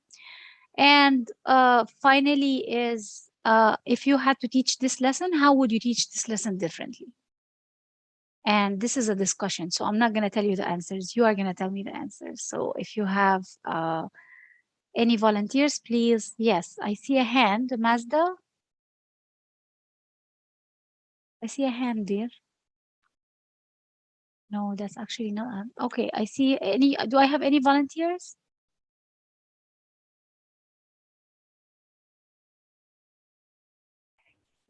Yes, Nadia. Dr. Salma. Of course. Of course. It's my pleasure. Go ahead. I'm so sorry if I not on my camera, Dr. Salma. I can see your picture. It's beautiful. Thank you very much. Well, yeah, relates with the activity. I would like to, yeah, based on the video you show that relates with the activity. First of all, the tutor, yeah, something like stimulate us about daily routine. What time do you usually wake up? Something like that. Stimulate, motivate, and then show the video, the short video, and then the students ask the students to practice with a partner. Yes. Or work in pair, and then yeah, work in pair about daily routine or daily activity, and then ask a volunteer to practice in front of the class. That's the activity based on video, Dr. Salma. Did you feel like if you have to teach this lesson, would you do the same or would you do anything different? I also have the same like that, Dr. Salma, and I also do different, not only use one strategy and sometimes another technique, Dr. Salma. Thank you very much for sharing the video. Do I That's have all. any? Yeah, that's great that you're using your own strategies, because there is so many ways you can teach daily routine, right? You can teach it by sharing a schedule about what people do every day. You can discuss it by you can do it by sharing a video like the teacher did in the video. I like the practicing and the presentation. That was nice. So I feel like he did the presentation part through the video and through his discussion in the beginning. He modeled it, and then he had the students work with each other, and then they presented. So they did it with him first, the we do, and then they did it independently, which is the you do, and he was monitoring them, and then he had some kind of a summary and wrap up in the end. What do you think about the materials that he used? Did he use any materials? And you like the materials, or you think that the materials can be improved? Any feedback on that? The material, as you said, Dr. Salma, example from the tutorial, something like, so sorry. Yeah, the tutor made example based on the video by showing video that he wake up at 6:40 p.m. It's creative. He made example by showing the tutor's activity, Dr. Salma. Or Yes. we can say directly, make example directly, spontaneously. Is that? Yes, I like what you said. So he made his own video, which is a created material. It's something that he created, teacher made, in order to deliver the message of the lesson, or to introduce the lesson, which is daily routine, and to present it to them. Can you think about, not necessarily Nadia, because I don't want to push Nadia too much. Thank you so much, Nadia. If there is any other volunteers that would tell me any kind of authentic materials that he can use for this lesson, can you think about anything authentic that he can use for this lesson? Maybe from if the other goal not only speaking integrated with the listening, we can take the other material or from podcast in English, or podcast in English. Okay. There are Yes. many material from podcastinenglish.com. I usually use that kind of material, Dr. Salma, and it's a real life from British daily routine or daily schedule, something like that, Dr. Salma, in order that students know very well the daily routine of British people there. We can compare, as you explained before, that we not only learn the language but also know the culture. Yes. Dr. Salma. Agree with you. So it doesn't only have to be something that you make. You can find something online like a podcast or something that you think might be interesting for your students, and you can use it in the class. And something else that I wanted to mention to you guys is you can actually use books, like storybooks. And I don't know if I told you before or not, but I actually wrote a children's book, and this is how my book looks like here. It's called Miriam the New Yorker Meets an Ecuadorian Friend at the Unisphere, and it's a children's literature book that I published in April of this year. And the book is about a child who lives in Queens, New York, and who meets people from different cultures and different backgrounds. And the nice thing about using literature from the native country and books from the native country is the kids can read so much and learn so much about the culture of the places. And you can also look, like for example, in my book, you can find a lot of examples about how adverbs are used: excitedly, patiently, eagerly, slowly. So these adverbs that you can see, you can, for example, use this book to teach students about how to use adverbs in English. There are so many books, children books, if you go on Amazon, and I think my book is available in Amazon Indonesia. There are other books here on Amazon that you can find, are very interesting to use in the classroom because they can tell your kids about the culture, and they can also show them examples about how language and vocabulary is. Yes, any questions? Okay, excuse me. Yes. May I have my own impression about the video that we have watched? Of course, you can have your impression. Yeah, in my mind, the setting is in a kind of micro teaching class, and then the topic is about daily routines for speaking skill. But in my mind, if the teacher is supposed to teach beginners, I think. So in my mind, again, and it seems that the material, especially in the giving model or I do activity, the teacher should add some more portion, let's say teaching time expression, for example, because in the video, the teacher didn't teach how to use time, let's say a clock or time expression. Yes, I agree with you. So the teacher taught the daily routine, which is, I think this lesson mainly focused on the verbs. Yes. But he did not really focus on how to say time in English. Yes. I am assuming that maybe he did time before with them, because the students seem to be comfortable saying time in English, at so and so. So they know which preposition to use, for example, for time. So the lesson maybe is building on a previous lesson about time. And that's why his focus in this lesson was using the verbs correctly. Correct? Is this what you're trying to say? Yes. Exactly. Great. So so literature using books again from the native culture is something very good. The other thing that last thing that I want to share with you before we end is also on the PowerPoint. And I don't know if you are familiar with corpus linguistics or not. So corpus or corpora, which is the plural of corpus, is bodies of literature and language as it's defined here. For example, this is the corpus of contemporary American English. So it's bodies of language and literature that is available online that you can use in your classroom for your students. What's the benefit of using corpus?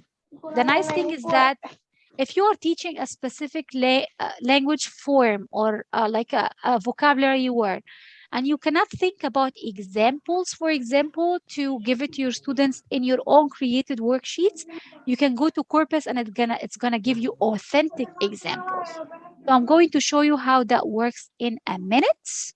What you can do is, here's my Corpus website.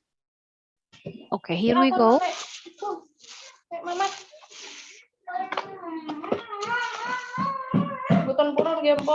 The website of the corpus of contemporary American English, for example, and you want to see how the word should is used in English, you just have to type in the word should. Oh, I have to register. I'm sorry. I think I'm logged in already. Yes. So should. It tells you that, search again, should.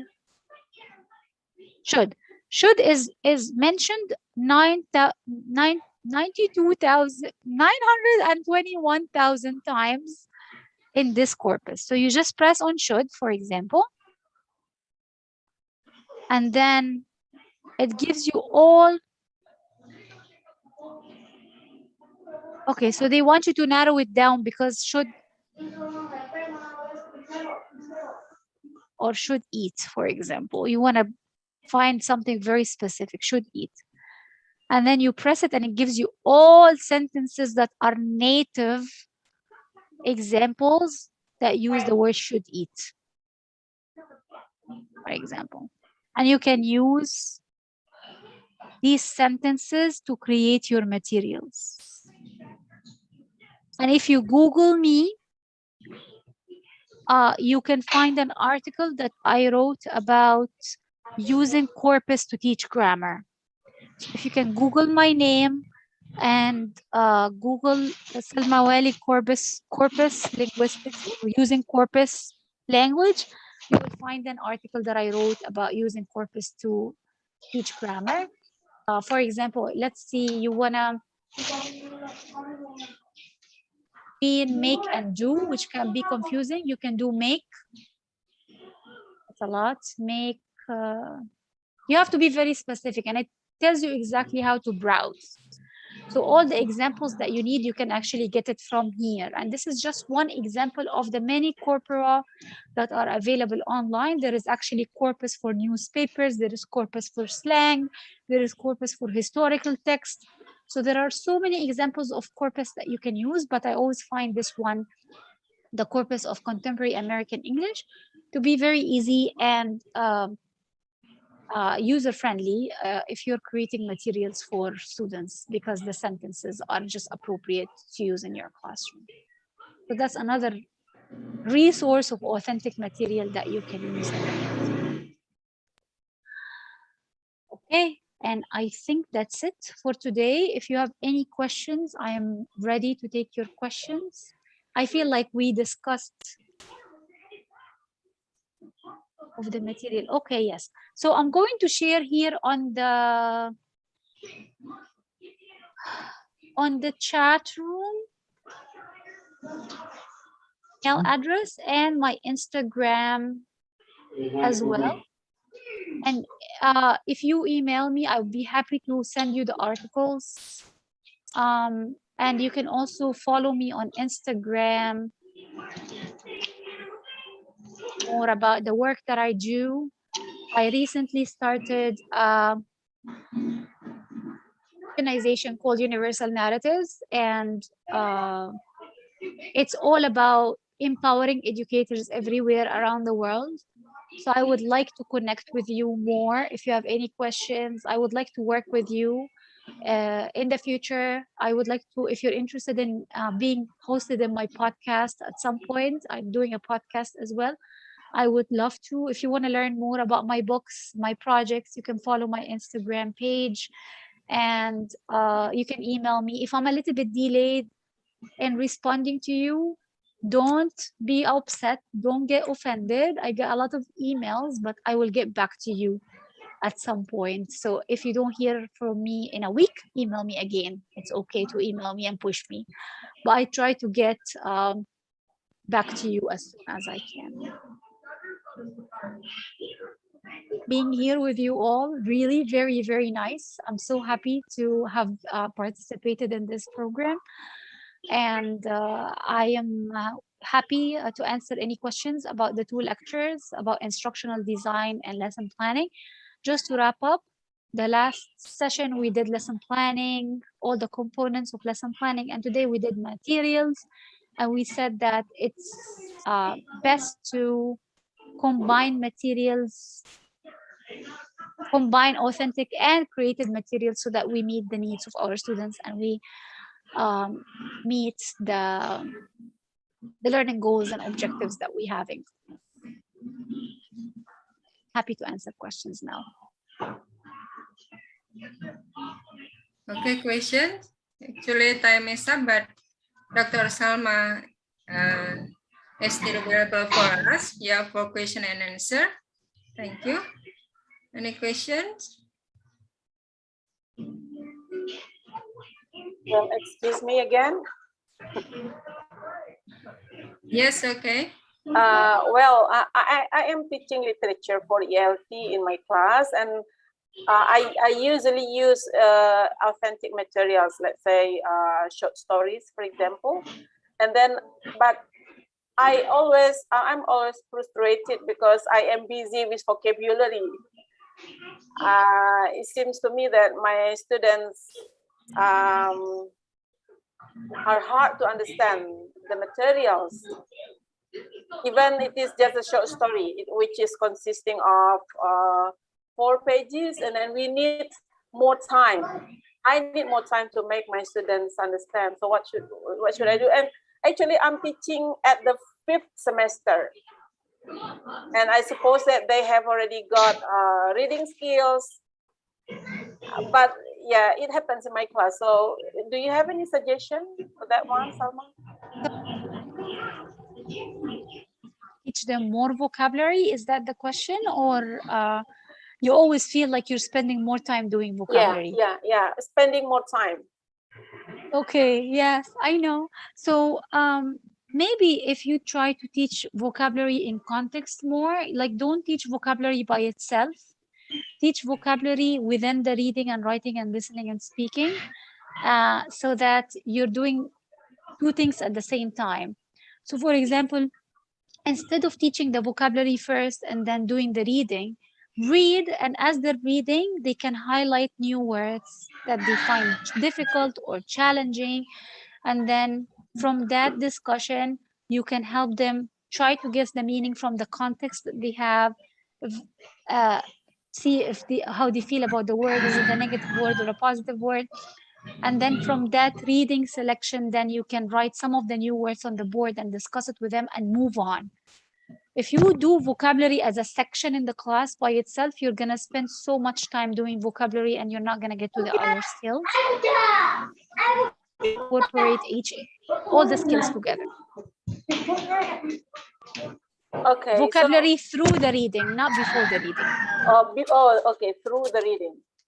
Yes. You know, Indonesian students have very bad reading habit, I think. So they don't like to read. So I can see that from their face, they are frustrated when I read them a short story, and then they count the pages. Oh, 4 pages, 5 pages, and then I know. It's not only Indonesian students. Believe me, I think it's a lot of students everywhere in the world. I'm sure Indonesian students are amazing in other ways. Yeah, I would just try, maybe if you feel like the reading itself is too intimidating and it's too long, I would start with something smaller and shorter and try to develop their interest in reading. And I think also the use of topics that are interesting and engaging for the students can be nice. I know you said you use authentic materials, but maybe try to learn more about what they like and bring readings that are not related to what they like. If they like social media, bring something that has to do with Facebook and stuff like that.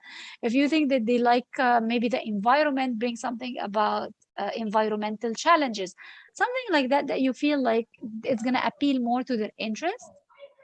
And maybe start with something shorter and then try to maybe increase it a little bit. Don't give them 4 pages from the first day. Maybe give them half a page and then 1 page and then move to 2 pages and so on. Okay. Thank you very much. No problem. And for all the people who are telling me thank you, you are very welcome. It's my pleasure, really. It's an honor for me to be with you all.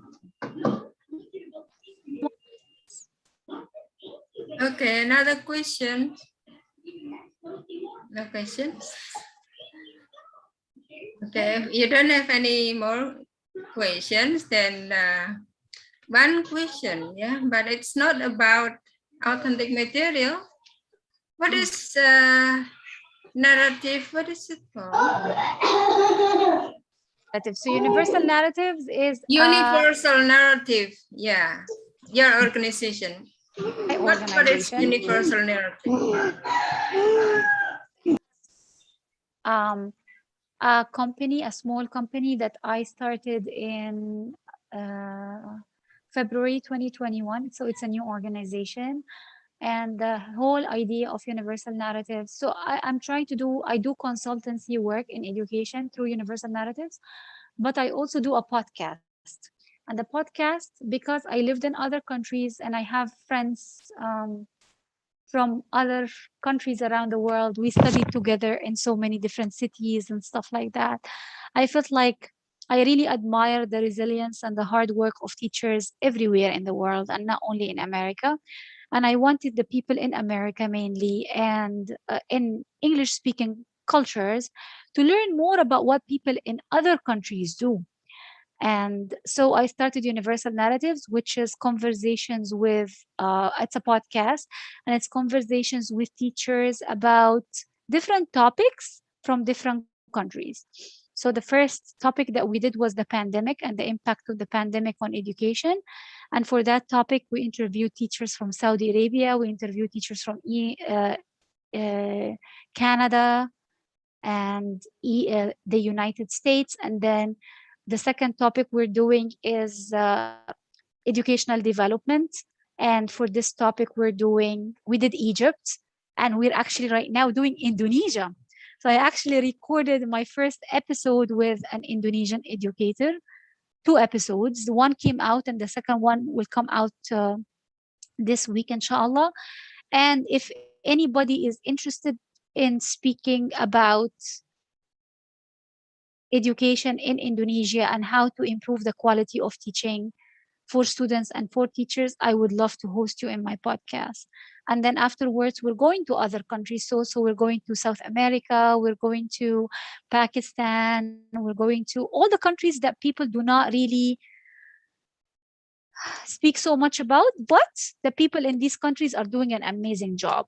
And I want the world to know about, especially what the Muslim sisters are doing, because the female teachers are doing an amazing job. And people sometimes do not know how much hard work they're doing. And I want people to know about what they're doing and how we can support each other as global educators. And you can visit my website. It's www.universal.narratives.com. I have it in the chat. So you have my Instagram, you have my email, you have my website.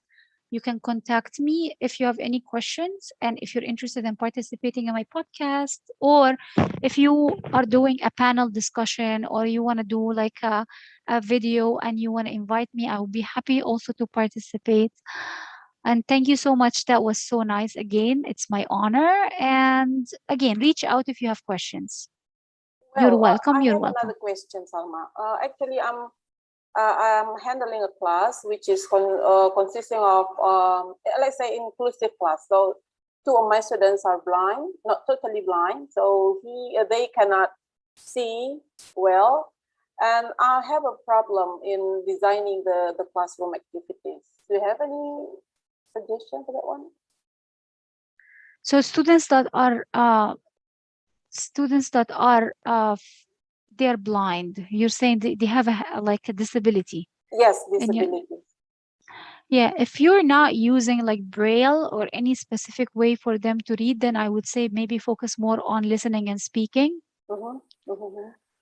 Because I don't know if you're trained in teaching blind students or not, but I would say for an average teacher, like not an average, sorry, I'm sure you're above average, you're great.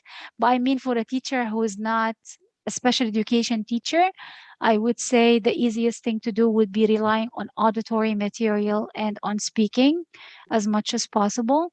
So they can listen to things, they can listen to conversations, they can participate in speaking as much as possible. That would be the best thing to do. Not focus so much on reading and writing because it would be challenging, but on the speaking aspect of the language, vocabulary, speaking, writing, unless you receive materials that are specific for them that they can read, I would say just speaking and listening and vocabulary.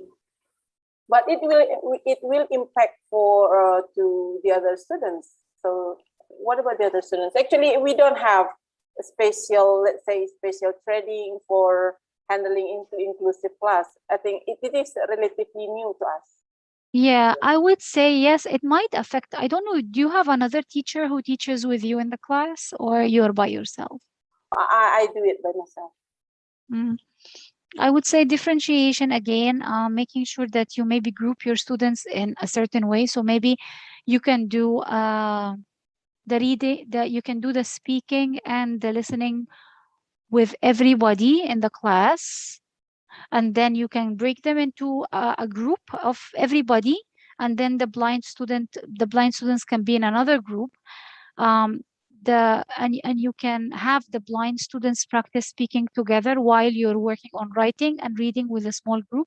And then you can switch. You can give them an assignment to write and read, and then you can go to the blind students and practice the speaking and reading with speaking and listening with them. So I would say grouping can be a good technique at this point, so that you wouldn't go crazy as a teacher because you're only one person and there's so many demands in the class. So the best thing would be to group your class. Yeah, thank you And very much. you can even group them with somebody who is not blind. Yeah, the normal ones. So you can, for example, group them with a student who can practice speaking with them as you're working on writing with a different group. So just be creative with how you group them and what kind of assignments you give them every time, so that you're meeting the needs of all your students. Oh, okay, thank you very much. No problem. Okay, thank you. Yeah, I think that's our last question. Yeah. Okay, because already 13 minutes from That's okay. 10. Yeah, thank you so much. No problem. Yeah, okay, thanks for all. Before ending this session, let me make two conclusions about authentic materials. The first one is that authentic materials are challenging. Yeah, so challenge yourself as teacher and challenge your students by using authentic materials. But authentic materials are also tricky. Yeah, so don't forget that it needs some tricks, yeah, to use it, to implement it in your class in order to facilitate your students' learning. Okay. Always have a plan. Always have a plan. Yeah, okay. Okay, by planning it well.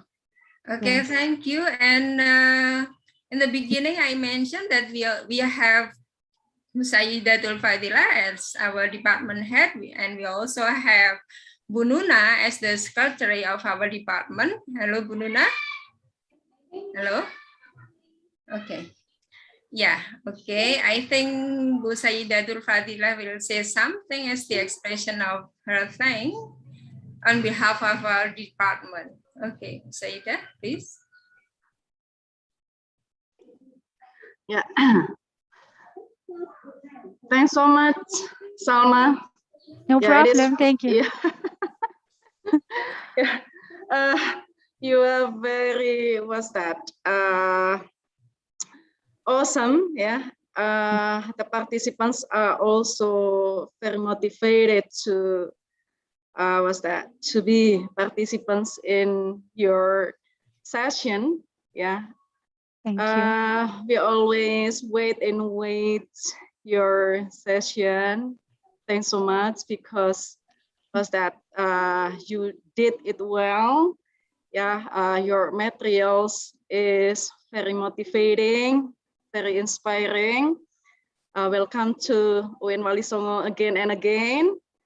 Yeah, we expect that you can give your contribution to our institution, yeah, again and again. Thank you. I would love to. Thank you so much. I love that so much. Thank you. Yeah, you're welcome, Salma.